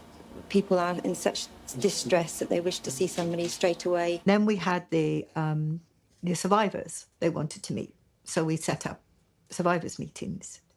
And then there was the widows group, and then there was the survivors' wives group. When you think about the numbers of people that were involved on the night, the survivors and all the families, and you think, well, that's a lot of people. But what I don't think people realise that is just that's like throwing a stone into a water and the ripple effects. There's so many people were affected by Piper. I was 29, Frank was 33. Had his whole life ahead of him. Missed a lot of things out, girls' weddings, all his grandkids. Oh, that was horrendous. It's just that your mind plays silly tricks when you're grieving and you're in shock. Maybe he's waiting for me somewhere and he'll phone me and we'll all join him. I think it's just in your mind you're hoping. You're hoping that he's okay somewhere. Cara used to tell me she had nightmares, and I'd ask her, what was your nightmares? And she says that she dreamed Daddy was coming in the door and he was covered in seaweed and seashells stuck to him. I remember the time I ran away from school. You ran away from school as well? Yeah. I actually thought I was dying myself, but I actually wrote a will. That's how bad it was. I felt Frank was pulling me up there with him.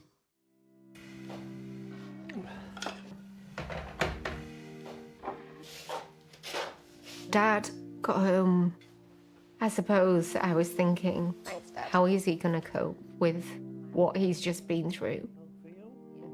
Behaviour, without him realising, I think, was different. It was physically my dad, but he would be in a room but not be in the room.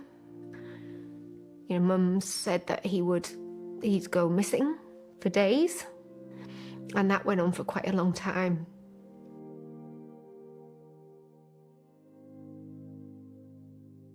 And Mum just tried to keep it all together for us all, and she did. It was down to my mum. Sorry. Yeah, sorry.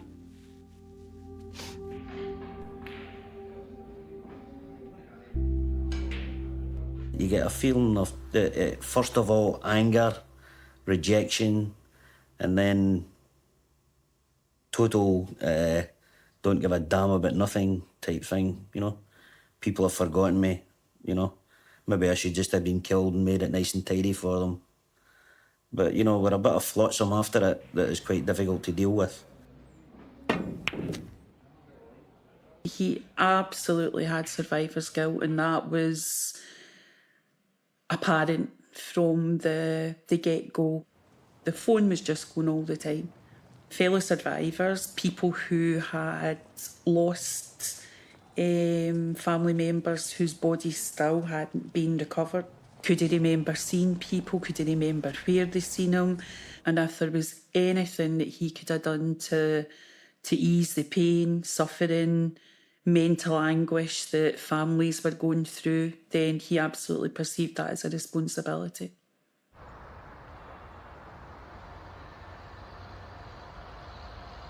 One of the thoughts that we had, which was it might be helpful if we put a sort of newsletter together. I think at the end we were nearly 1,000 people that we would send it out to. We decided that we would try and link with children. I remember writing this.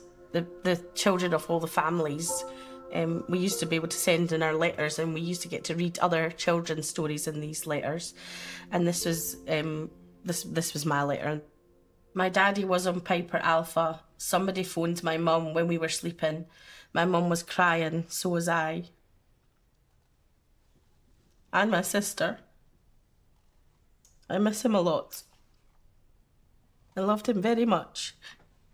That night, my nana and my mum said to me, my daddy will be home on a boat, but he wasn't.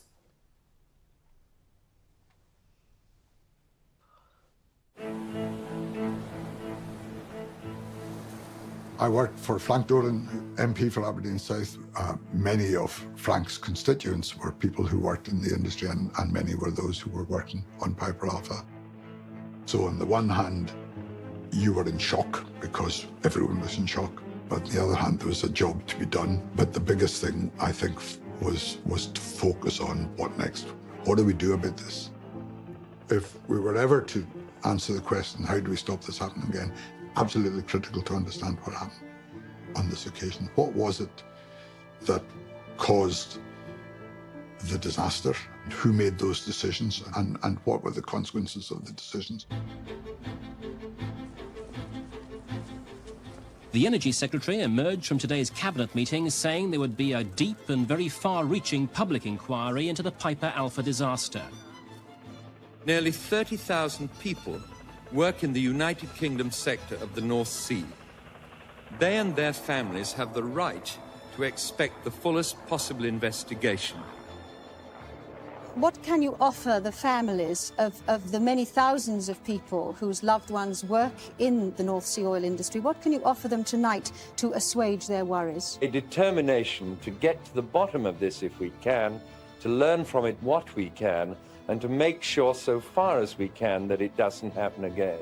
Does the responsibility for safety on those platforms ultimately rest at your door? It rests ultimately with the operator. It is the operator who is responsible for safety.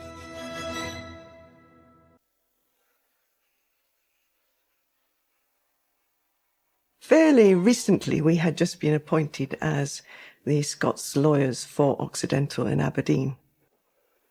And when we arrived, it was all very, very sombre and people were in a state of shock. And a lot of the people at Occidental had worked with these people who had died. But the main thing, as far as Oxy was concerned, was that they wanted to find out exactly what had happened and why it had happened, and learn lessons from it. Flags were flying at half-mast as Armand Hammer, president of Occidental Petroleum, which owns the platform, arrived at Aberdeen Airport. Well, I think it was my duty to come here. After all, I'm the chief executive officer, and the buck stops at my desk. Well, accidents will occur no matter what we do. But I think the record we have has been so good that we've done everything we could do to prevent accidents of this kind. We will do our best to get to the bottom of problems. I can assure you that we'll leave no stone unturned. Thank you very much, ladies and gentlemen.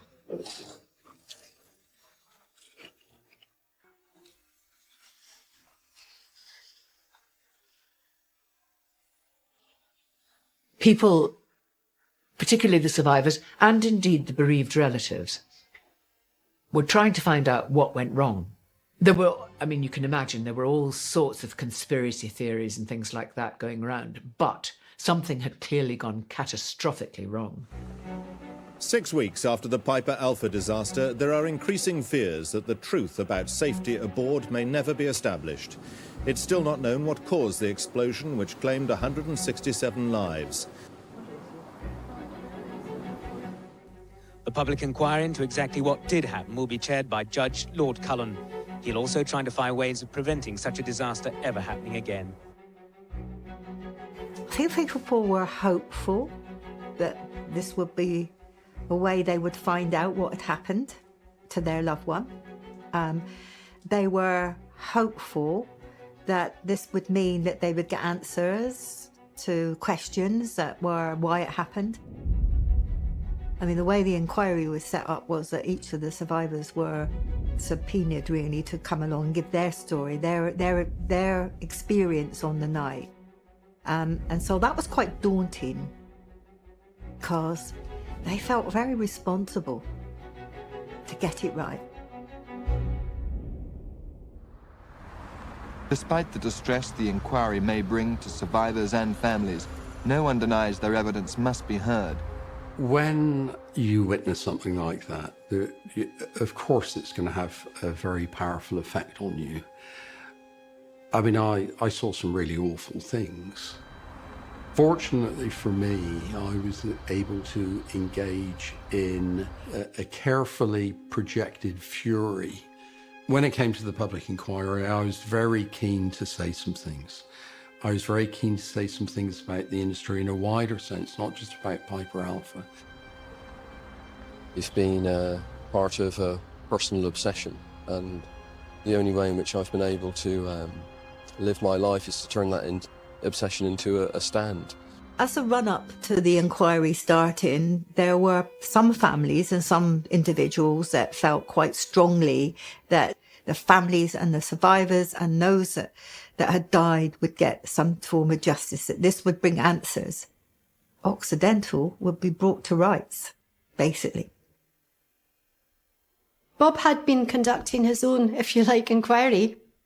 He was fired up by this need to know what had happened. He really needed to know what exactly caused the disaster. And I'm not talking about who did it. I'm talking about what did the oil companies do? What had they been doing over a long period of time that could all have contributed towards this? There's been a lot said about the safety What do you feel about the safety? To be quite honest, just now. Sorry about it. What do you think of the reaction of the oil companies, Occidental, and the government in the wake of the disaster? I mean, the hypocrisy is coming across for them. It's pure hypocrisy. Why?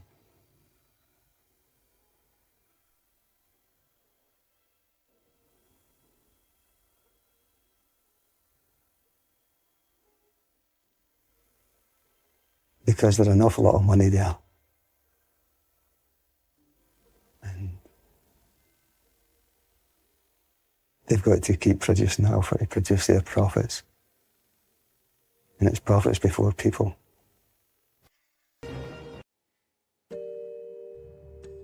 Yeah, so this party would have been on the 1st of July 1988. And yeah, the Piper Alpha exploded on the Wednesday. So yeah, it's like, what, 5 days before he was killed. I decided I wanted to pursue a career offshore. I just felt that this is what I need to do. It was right for me. I went in as a safety officer, which is what my dad used to do. He was always talking about keeping people safe. That was his calling. I'd always wanted to figure out what this was, this thing that took my dad away from me. What is it? What contributed to it being such an enormous disaster? As it turns out, it's a catalogue of things that have to line up. Just the perfect storm.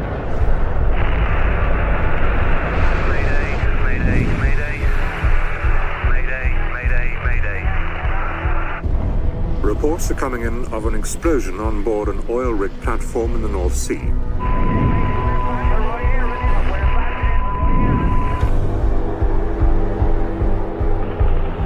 Fleets of ambulances and extra doctors and nurses have been standing by all night.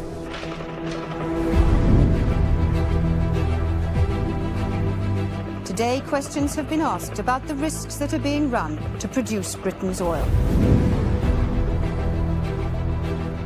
The oil companies had been able to get away with too much for too long. What was happening around you on the platform? The platform was just disintegrating. It was pretty horrific. I looked around the corner slightly and it was just a sheet of flames. And I went, what rig is Dad on, Mum? And she went, oh, Piper Alpha. That's when it hit me. I just screamed.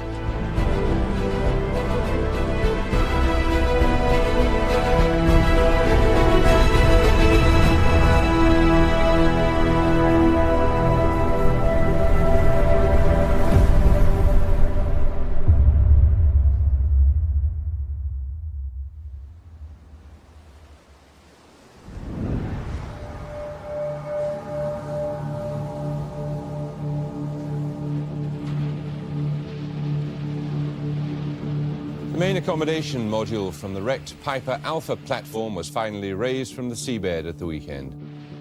Police say it could be up to 9 weeks before all the victims are identified. For the families of the missing men, the next days and weeks are likely to be as painful as any they've experienced since the disaster. The information that we had was my dad was missing, presumed dead. Weirdly, the last time my dad was seen, he was holding a door open for people to get through in the accommodation. This was a huge thing for families. This is what they had been waiting for. And the hope was that all of the men that had died, their body would be within that module. Because that was evidence of death. Up until that time, all they had was to know that their husband, loved one, son, brother, whoever, was on that platform when it happened and they hadn't been found. These are the charred and muddied remains of the platform's canteen. 74 men died in here. Most of their bodies were found in the mess hall. 35 men are still unaccounted for.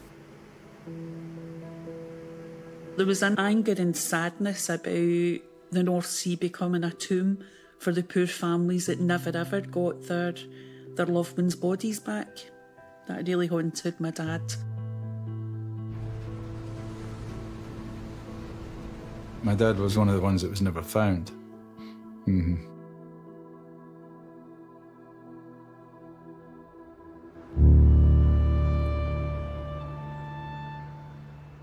We have to remember that folk were in shock for a long time.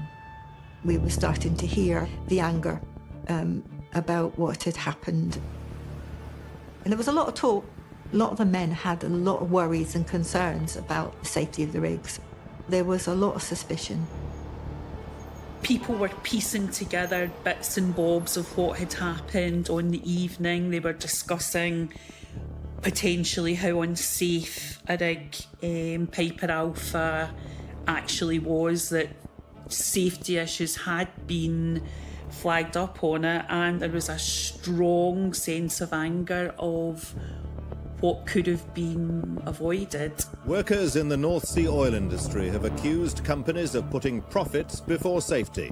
They say they've been too afraid to speak until now. Health and safety certainly was an ongoing issue. In the 1970s, the UK government wanted the oil to come on stream as soon as possible. Not much attention was given to health and safety issues. Over the years, whether there was adequate attention given to safety by the operators is certainly an open question. When I recall conversations my father would have with his brother, with my uncles, it was very much around them profit coming before safety. The rig operators, Occidental, have flown in executives from London and California to their Aberdeen headquarters. Questions have been asked about the risks that are being run to produce Britain's oil. A lot of the people at Occidental had worked with these people who had died. They always referred to them as the Piper family because they'd worked together for years and years. And so it was very difficult for them. I think Occidental did feel under pressure. It was going to be difficult and unlikely for us to escape any form of liability. We would have to be paying something by way of compensation. Occidental's lawyers arrived with a firm direction from the company to settle compensation claims as quickly as possible. It was important to Occidental that the settlement was achieved as quickly as possible. Firstly, because we wanted to avoid financial hardship for the families. They'd all been through hell.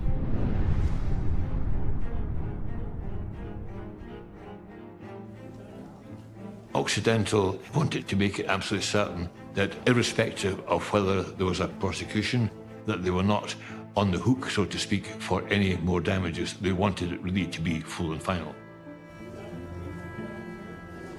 Everybody had a clause at the end of that compensation letter which said that they and their descendants undertook not to ever prosecute Occidental.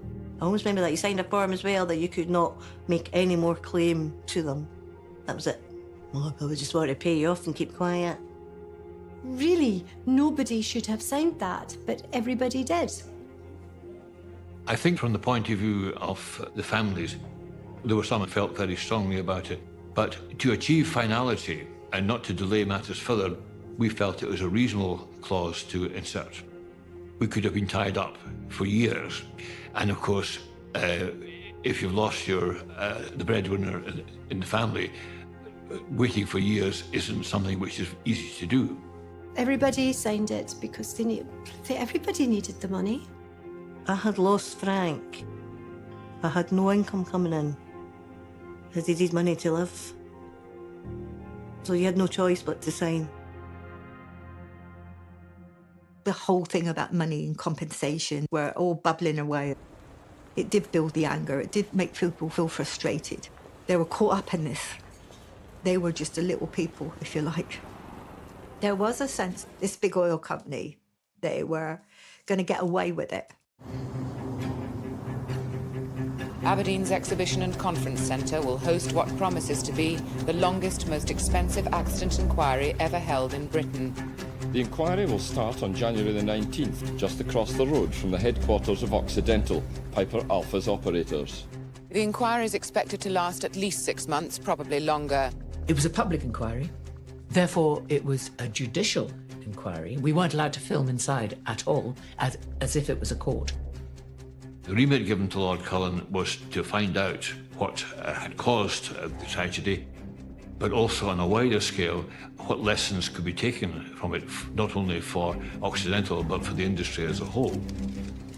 Lord Cullen said he was responsible for an independent investigation, examination and assessment with the purpose of arriving at the truth. When the accommodation module was raised, some evidence was found there, obviously severely damaged. It was obvious that the main evidence, the absolutely crucial evidence, was going to come from the very few people who survived. It is a jigsaw puzzle, and what is most important is to try and fit the pieces together.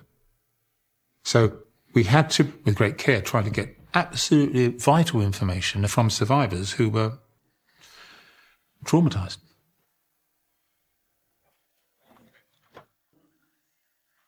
My colleague and I went to visit the inquiry the day before it was opening. And I remember walking into this huge room and seeing all these models set up. And then seeing where Lord Cullen and his two advisors were going to sit on a dais. And then there was all these tables where all the lawyers were going to be sitting. And then in the midst of it all, there was this desk where the survivors were going to give their evidence. And I remember Dave and I looking at each other saying, oh my goodness, how's this going to work out? Many of the survivors have been discussing their anxiety, having to relive that night and to be under oath and giving evidence, and which will be cross-examined. That will be particularly difficult for them. There's a lot of anxiety around that. Occidental was conscious that this was going to be a very harrowing task for the survivors to give evidence, and inevitably there would be some criticism coming from them. But that's something that Occidental just had to accept and deal with.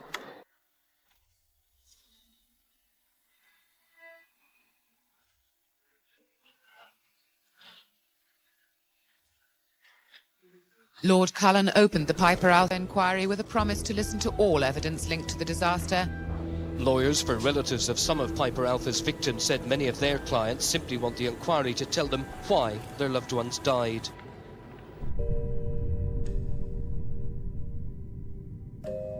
I think my dad was nervous the morning of going. There was a healthy level of cynicism because he was of the view that this could be a whitewash. But he was also really keen to be able to speak his truth.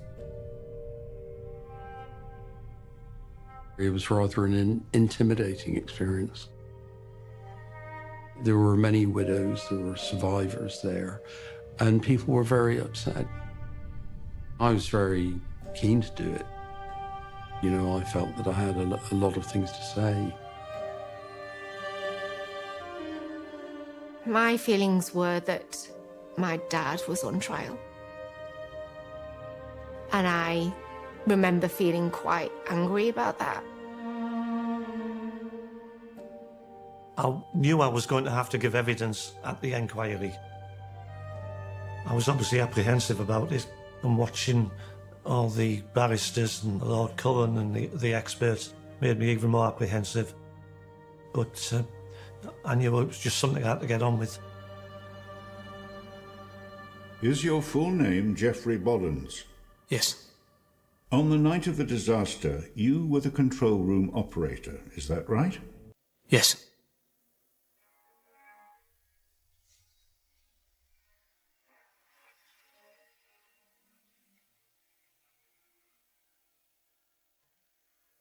I remember the handover that night in its entirety.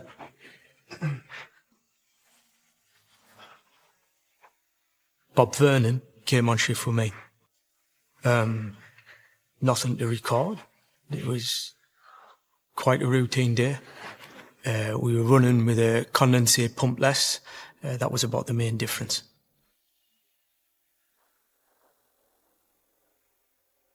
On Piper, the condensate injection pumps, there are in fact two, Pump A and Pump B.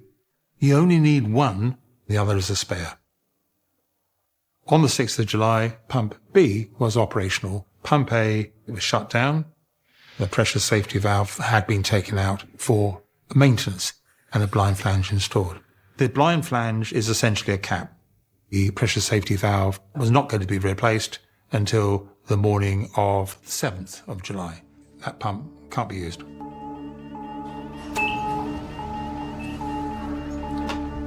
The first thing that happened out of the usual was that the B condensate pump tripped. I could see that on the Mimic panel. Bob Vernon, lead operator, he said to me that he couldn't get it restarted. And he said that he wanted to get the air pump reinstated. He got on the PA system for Alex Clark, the maintenance lead hand. Was your name called on the tannoy? It was. I telephoned immediately and said we would start the other pump. Then I started getting some gas alarms going off. The gas alarms came in pretty quickly. I got 4 low gas alarms and 1 high gas, just about all together. You're talking about seconds. The gas alarm came up. I turned to go out the control room, and there was an explosion.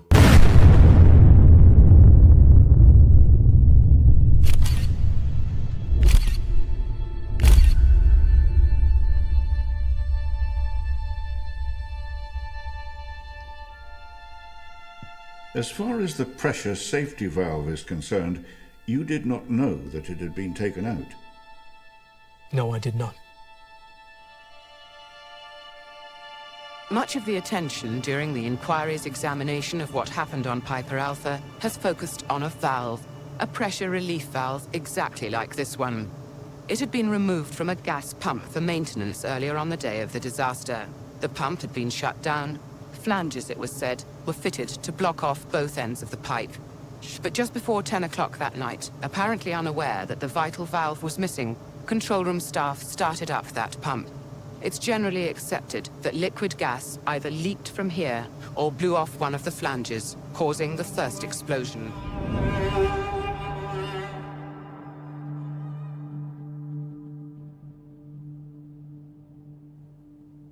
In July of last year, were you employed as a valve technician? That's correct.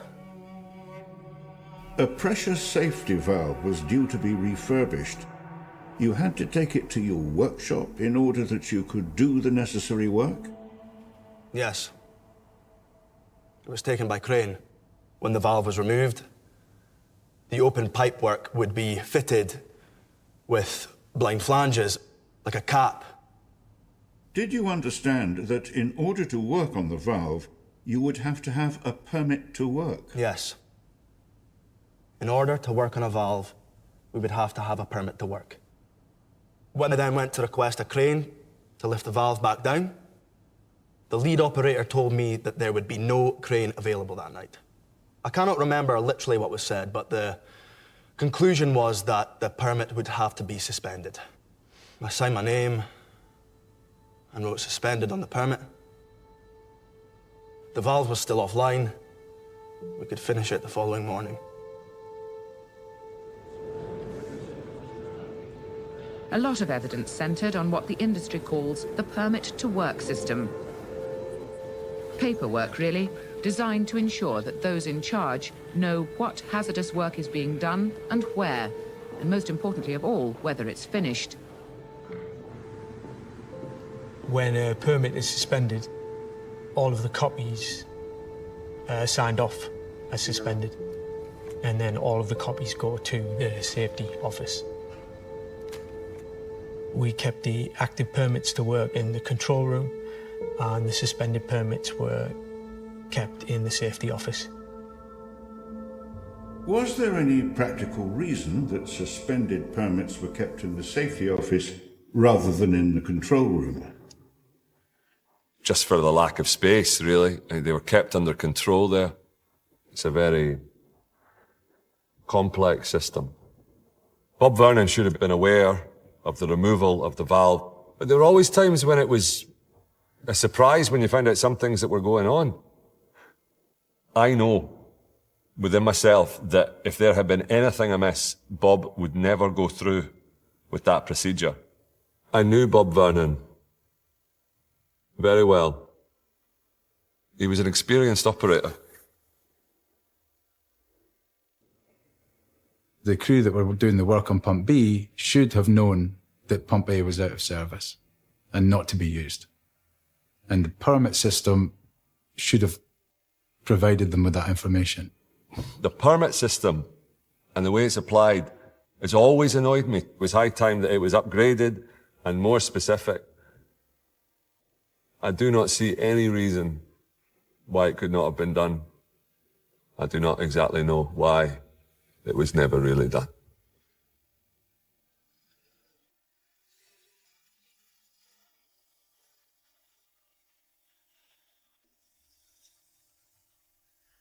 A year before Piper Alpha, somebody on Piper died as a result of an accident on the platform.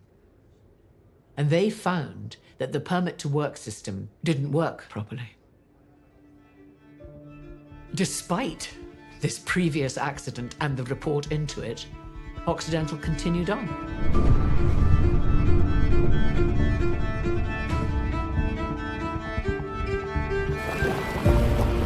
Ever since the destruction of Piper Alpha 10 months ago, there's been a growing campaign for greater safety in the North Sea. While Cullen was holding his inquiry, industrial tension had reached boiling point. Escalated it to an indefinite stoppage. For the first time in 10 years, strike actions spread day by day across the North Sea. These men claim they work in an atmosphere which discourages complaints about dangerous practices. We had a big gas leak in air module once, which I advised the control room operator to shut down, which he did. And after that I was told, to quote, "You'll never get promoted after shutting the platform down." If you complained about something or made so much noise, they always had an answer for you. If you don't like it here, you know what to do. My dad spoke often about the culture of fear, of people being afraid to discuss safety concerns, because those that did raise their head above the parapet were NRB'd, not required back. From the very beginning, I think, in the oil and gas industry, there was a conflict between the employers who wanted to maximise production and the health and safety of their workforce. Before Piper Alpha, there was a real suspicion among some of the people who worked offshore that they were expendable. But after Piper Alpha, that became a much more widespread view. Workers are reacting very strongly indeed to the absence of progress on protection, trade union rights and health and safety. Health and safety in the British sector is a disgrace. Workers who face the daily risks deserve proper protection. There was still a sense that this could happen again. There are still rigs out there pumping oil that are not safe.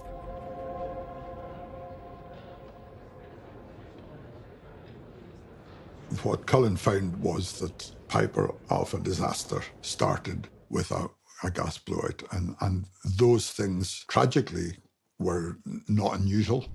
The initial explosion might have been confined to a limited area under other circumstances. But the difference with Piper Alpha was that after this blowout, a number of other things happened which accumulated and accumulated as a perfect storm, an absolute catastrophe where 167 people died.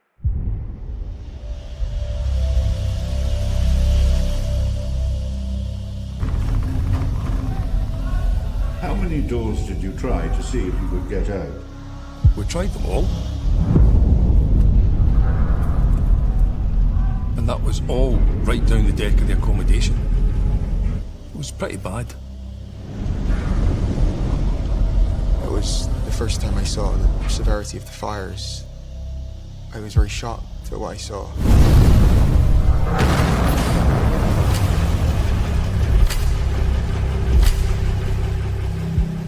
There were firewalls that were designed to prevent the transmission of fire from one module to the next.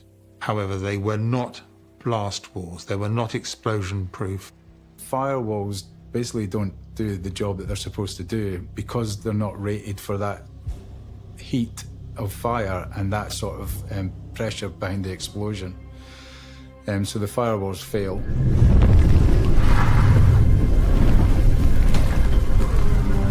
I could see acrid smoke beginning to fill up so bad. Some of the guys were trying to break the windows open to get some fresh air.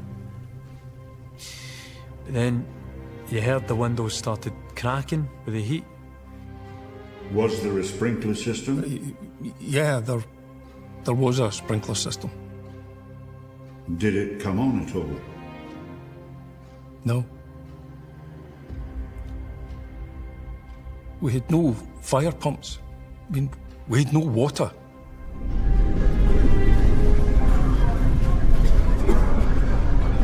There's a hose reel immediately next to the emergency door. We tried that and there was no water.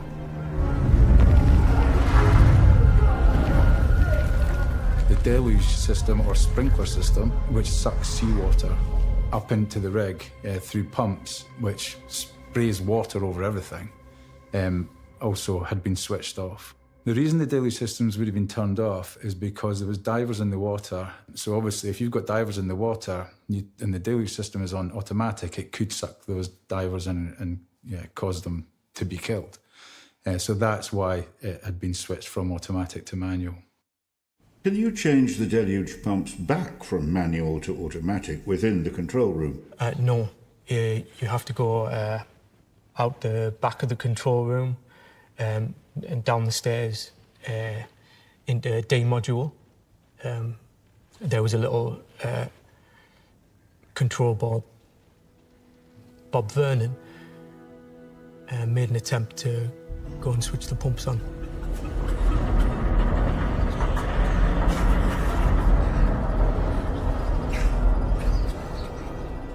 I can remember them putting the breathing apparatus on and going into the smoke.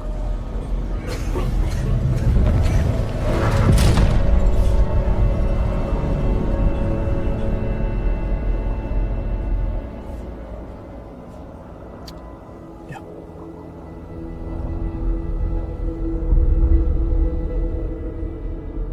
Two men tried to turn on the sprinkler system. Now, the irony is that even if they'd managed to do that, it was found to be so faulty that it probably wouldn't have worked. The inquiry into the Piper Alpha disaster was told today that one of the rig's main firefighting systems was virtually useless. A senior engineer employed by the owners, Occidental, said he'd warned the company about this 4 months before the fire last July, which killed 167 men. The company's facilities engineering manager, Konrad Fotke, was the man who told Occidental in an internal memo in March that they should replace what he described as a virtually useless system. Some of the nozzles delivering the water were furred up and blocked. Piper Alpha's operators Occidental won't make any comment on the existence of Mr. Votke's memo or its contents. A spokesman said they'd been advised by their legal department not to say anything about the evidence or statements that emerge at the inquiry. Alongside Piper Alpha platform, there has been an explosion on board. We'll update as necessary. The Tharos is probably the most effective, certainly the most expensive fire engine ever built, and the oil industry is making much of its arrival out here. A new era is about to dawn. The world's biggest multi-purpose safety vessel, the Tharos, a colossus with an answer to every kind of emergency. Occidental have got a coloured brochure which Well, actually, tell you about the Tharos. The Tharos was designed primarily to fight fires. If I could even quote Prince Philip, he says it is the most expensive fire engine in the world, with a role to play in the safety of North Sea oil production. I saw fire to the left as I looked at the platform. I intended to get all of our emergency equipment ready as quickly as possible. As far as the fire monitors are concerned, am I right they can be deployed in 2 different ways? Yes, I ordered them on cascade mode. Why not jet mode? Well, they're actually very dangerous to any personnel. It will actually cut steelwork. We were constantly deploying water cannon onto the platform, but appeared to be having no effect whatsoever. I was led to believe that the Tharos was an effective firefighting machine. That was just like having a fire engine in a garage, but with 4 square wheels. The Tharos was never designed to be a rapid intervention vessel. It was built for the later stages of a disaster, after the initial evacuation of personnel had taken place by a lifeboat or helicopter or standby vessel.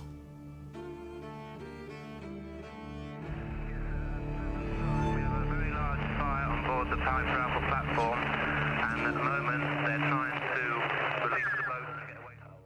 I don't think on that night they had any plausible or practical way to fight a fire like that. You cannot fight a fire like that. You have to turn off its fuel, and that didn't happen. Piper was a hub and was connected to other platforms for gas and oil distribution. It received gas from Tarleton and Claymore. Claymore and Tarleton continued to pump into that system, which meant that the amount of hydrocarbons there in Piper itself only grew. So there were 70,000 tons of oil in the oil pipeline, and there was 2,000 tons of high-pressure gas connected to the pipeline. That's an awful lot of flammable material. They didn't have authority from management to stop pumping, even if they could blatantly see that there was a massive disaster happening right in front of their eyes. And it appears that there was a fear that if they had shut down, they would lose their jobs.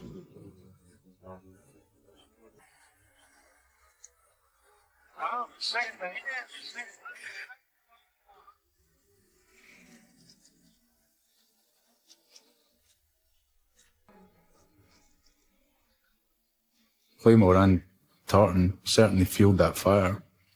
It was fueling the explosions, it was giving the fire what it wanted and creating that massive heat.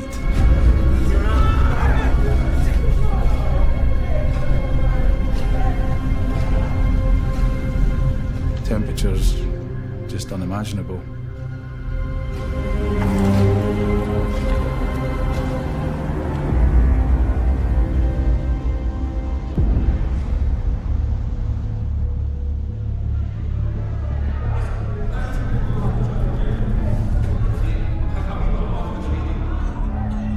The radio room and the control room were damaged early on. People waiting for communication to come across the PA system to tell them what to do and how to muster. Would there be an evacuation? That just never came. Most people just had to fend for themselves and try and find their own way off the platform.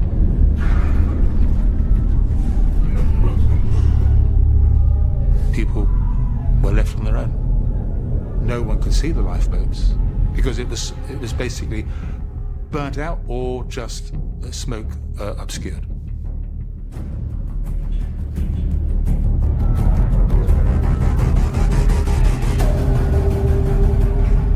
My lifeboat muster station was probably from about here to that desk over there, 20 yards.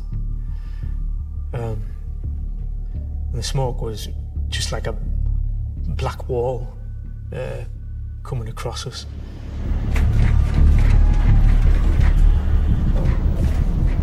I was trying to follow the instructions which had been very clearly put in my mind previously that you should ascend to either the helideck galley to muster or to your lifeboat.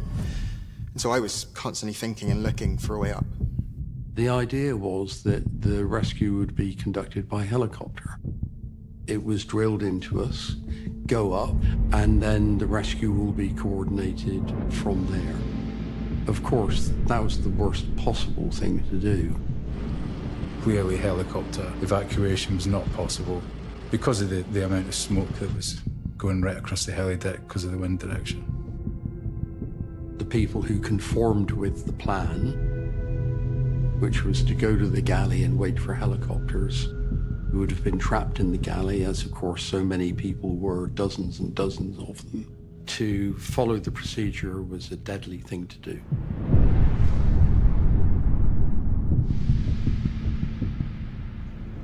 Towards the dining room, it was filling up with smoke. Jeff Jones, he shouted my name. And he shone a torch and he said, "We need to get out of here or we are going to die."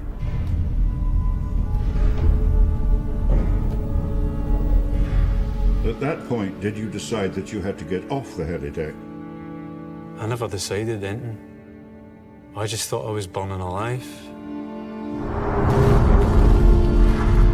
I went over to the side and jumped.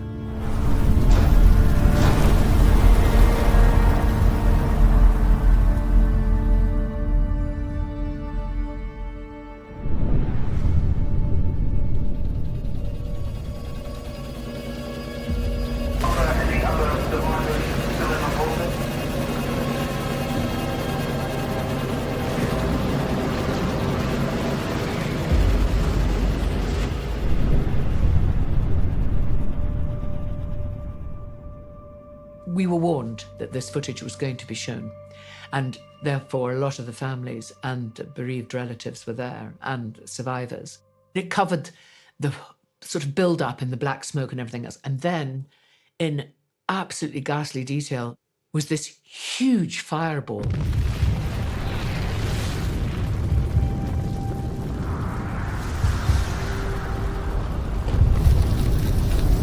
It was just so horrifying, even given all the stories we'd done and the descriptions we'd done and the footage of the wrecked platform and everything else. None of us could have visualized it was as bad as that. None of us could have.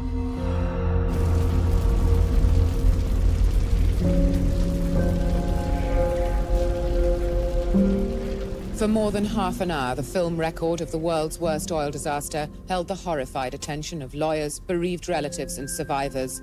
Many of the legal teams bowed their heads, some looked away. The pictures proved too much to bear for some of Piper Alpha's widows, who'd been determined to see them. It was important to go to this inquiry. You were trying to get answers. You were trying to find out what went wrong. And you wanted to find out who's to blame in all this. You just felt like you had to be there. And I felt so sorry for the survivors as well, what they'd went through.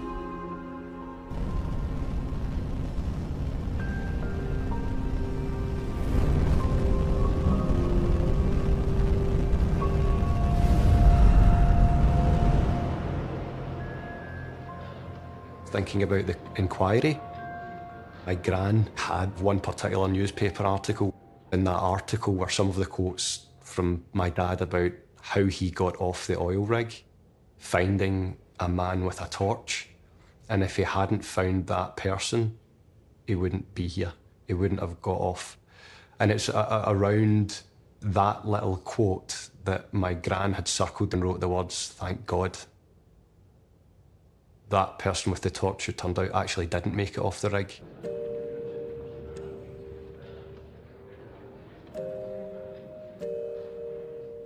There was an acceptance that we wouldn't find his body, which takes its toll as well, because it's not just to get a death certificate. It's not really about that. It's just the fact that there's no closure. You know? Smoke inhalation. That's how he died. In my mind, I was just hoping it was quick. And I'm assuming it would have been. And he wasn't trapped anywhere.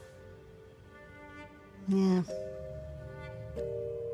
Of the post-mortems, I'm sorry to put it in this connection, but it is information.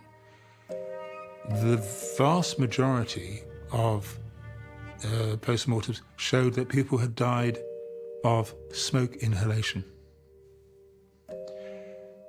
And only there were about 4 who had passed away due to severe burns. And then the remaining group, there were people who basically had succumbed by jumping off at various levels up to 174 feet. I mean, that's the top of a spire in a cathedral. So how do we deal with that? With difficulties? Well, to be quite honest, you know, we have to live that, but at the same time understand what failed.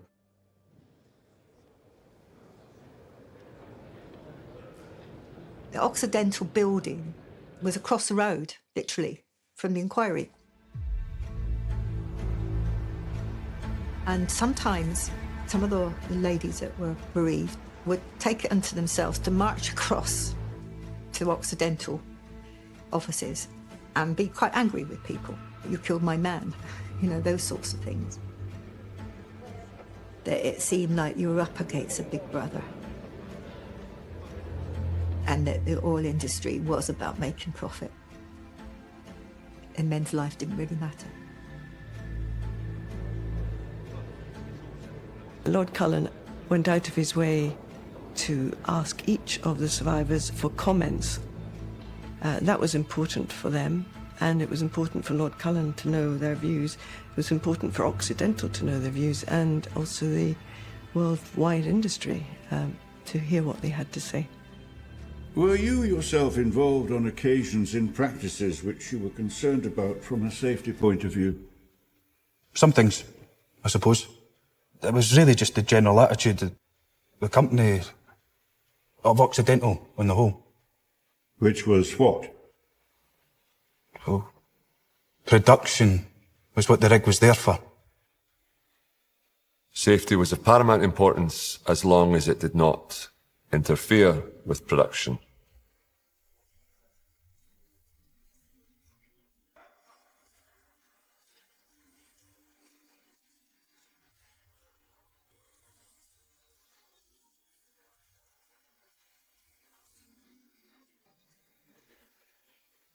There was definitely a feeling that the Department of Energy were, in cahoots is probably a bit strong, but they were obviously profiting from the oil industry. So how could they be responsible for safety as well?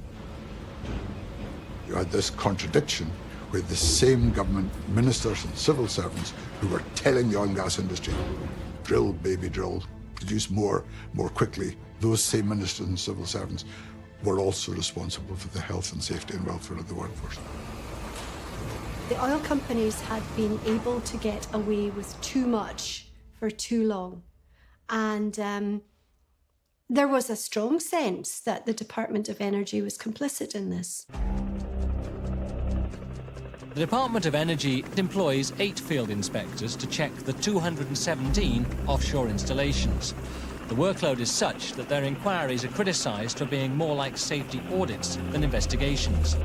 The inspection by the Department of Energy inspector normally is by one man and lasts about 1 day, and it's physically impossible to carry out a detailed inspection of that nature in that time. One man spending 1 day? Yes. When we were expecting a visit from the Department of Energy, we'd have a general tidy-up about 2-3 days beforehand. Tucking things at the site that shouldn't really be there, and generally just making sure the rig was not the way the DIE would see it if he arrived unannounced. I'd like to see independent safety officers on board the platforms. This isn't the first time the Cullen inquiry's been told that the Department of Energy is too close to North Sea operators to monitor safety. But today they were described as weak and ineffective. Their last inspection of Piper was less than a month before the disaster, specifically to look at the management system. The inspectors passed the installation. I have spent 6 years working in the offshore industry. And throughout that time, I have been increasingly disturbed by some of the attitudes and practices which take place. I feel that until there is some demonstration of an absence of conflicting interests, very few people offshore are going to have real confidence in the system. I do not see any reason why the complete health and safety that is operational onshore should not be extended to offshore workers. I can see no moral justification to deny this basic right.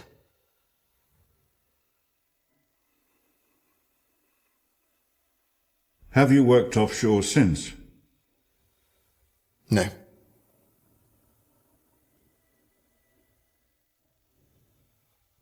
No. No. No. No. No, I would never subject myself to the horror and terror of that night.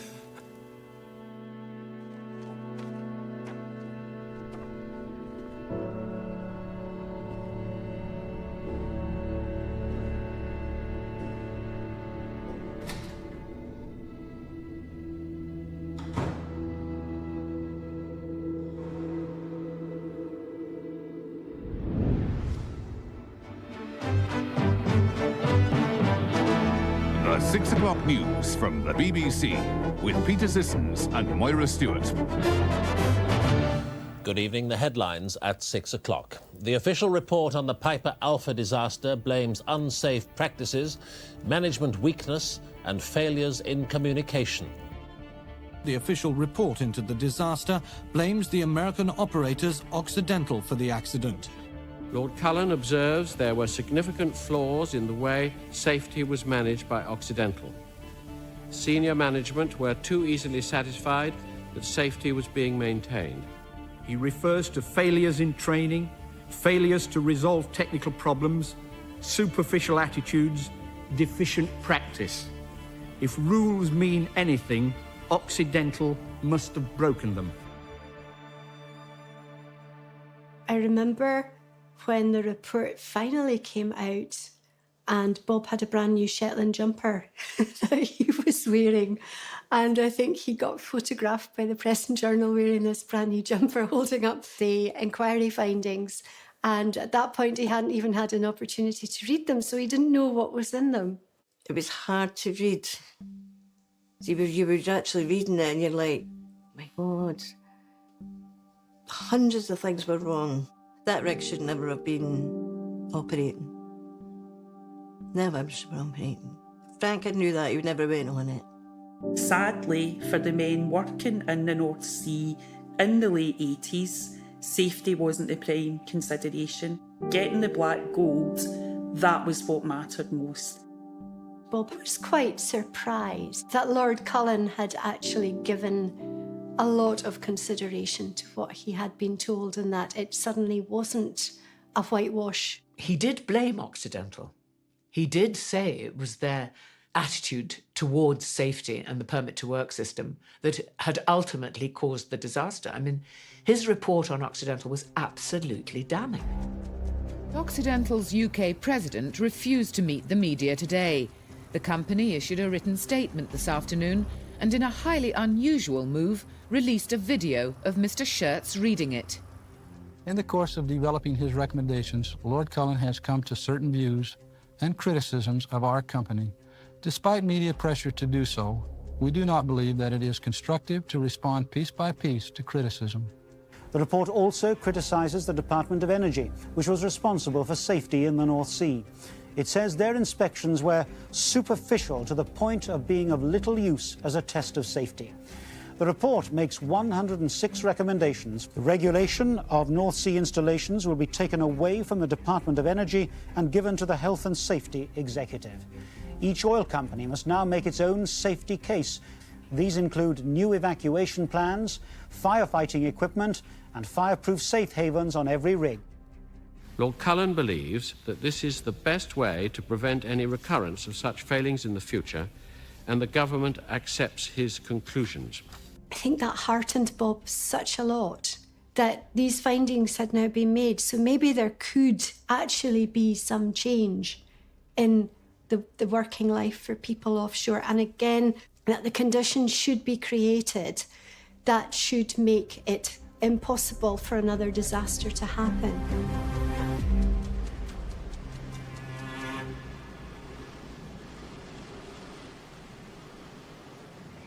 After Cullen was published, the question, of course, was raised, what happens now? What about responsibility for Piper Alpha? Can't remember anybody thinking anything other than they were hoping that Occidental would be prosecuted. Many of the families felt those who had been responsible should be held to account. There was clearly, in their eyes, there was clear evidence of criminal negligence. The Lord Advocate in Scotland has decided there'll be no criminal proceedings taken in connection with the Piper Alpha disaster. The Lord Advocate says that because so many key personnel died and so little equipment was recovered, that it would be impossible to prove criminal negligence. Lord Fraser did not think there was sufficient evidence to justify a criminal prosecution, which some people thought was odd in the light of what Lord Cullen had to say.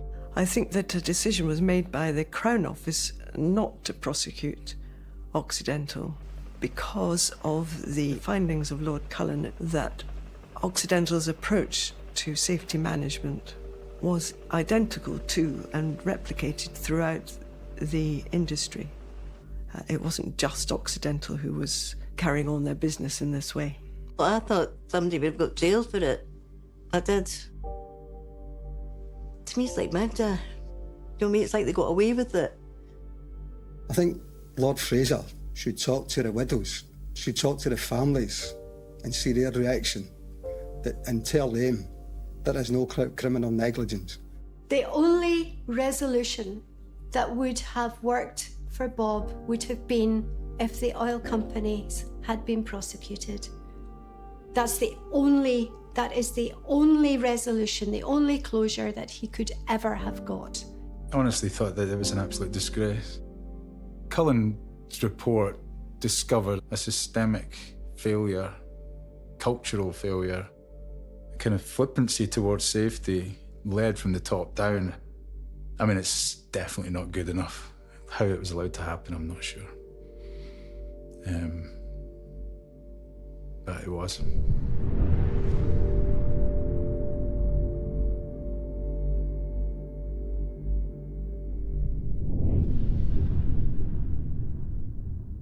"10 years after the darkest day of their lives, they came to remember, each touched by the disaster and 167 individual tragedies.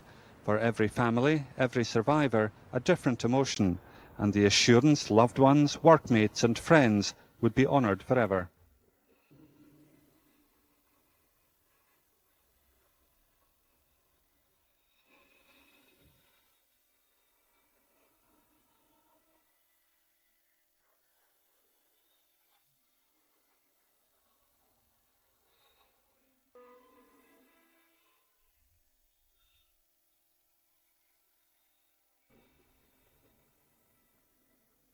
In my mind, there's absolutely no question that the Cullen report didn't just change the oil industry, but it transformed it.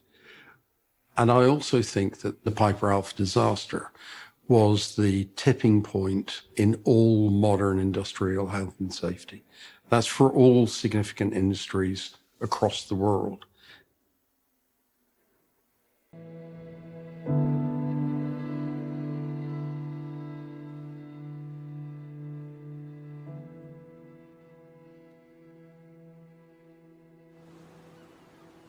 I think it's entirely fair to say that I'm still surviving Piper Alpha.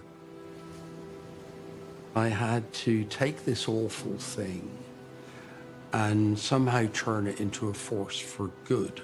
What I chose to do was to live the best possible life.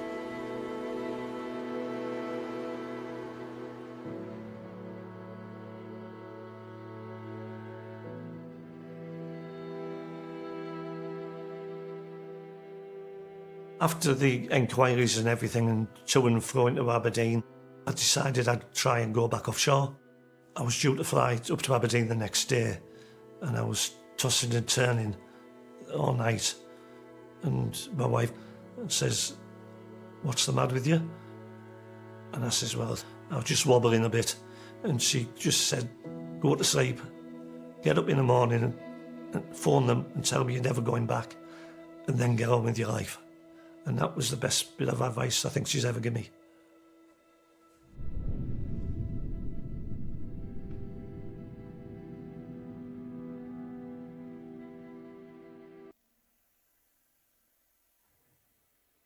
Bob learned to live with the Piper Alpha.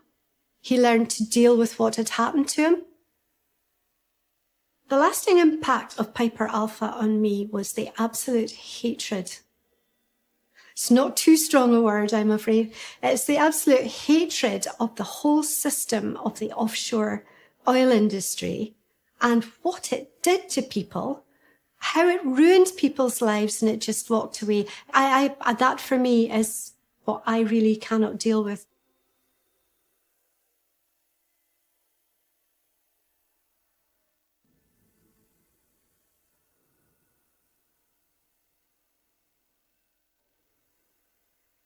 The times where I was engaging with my dad when he was inebriated, he was saying the same 2 or 3 things over and over again. What it was like in the darkness of the little galley that he was in, who he saw had collapsed, and what it was like jumping into the water.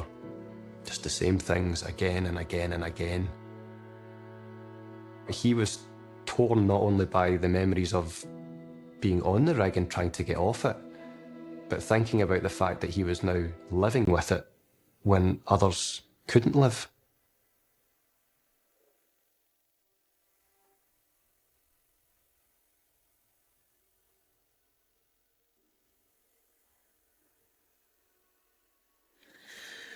So this envelope here is something that my dad gave to me before he died, and it said that it was something that I should always treasure.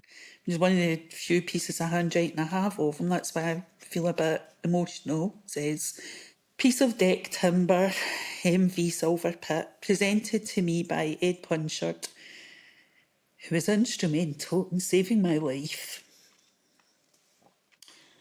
On July the 6th, 1988, Andy." And the reason that was, and I've never opened it and I don't intend to open it either, is because that's the legacy of the bravery of those people that my father never, ever forgot, and remembered them every day of his life for saving his life.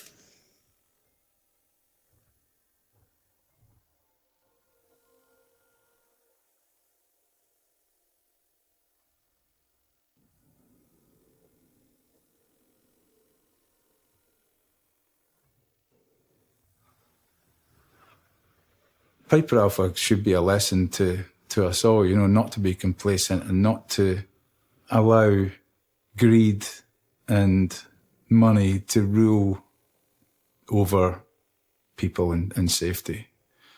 I think that's the message. People are more important. Mm-hmm.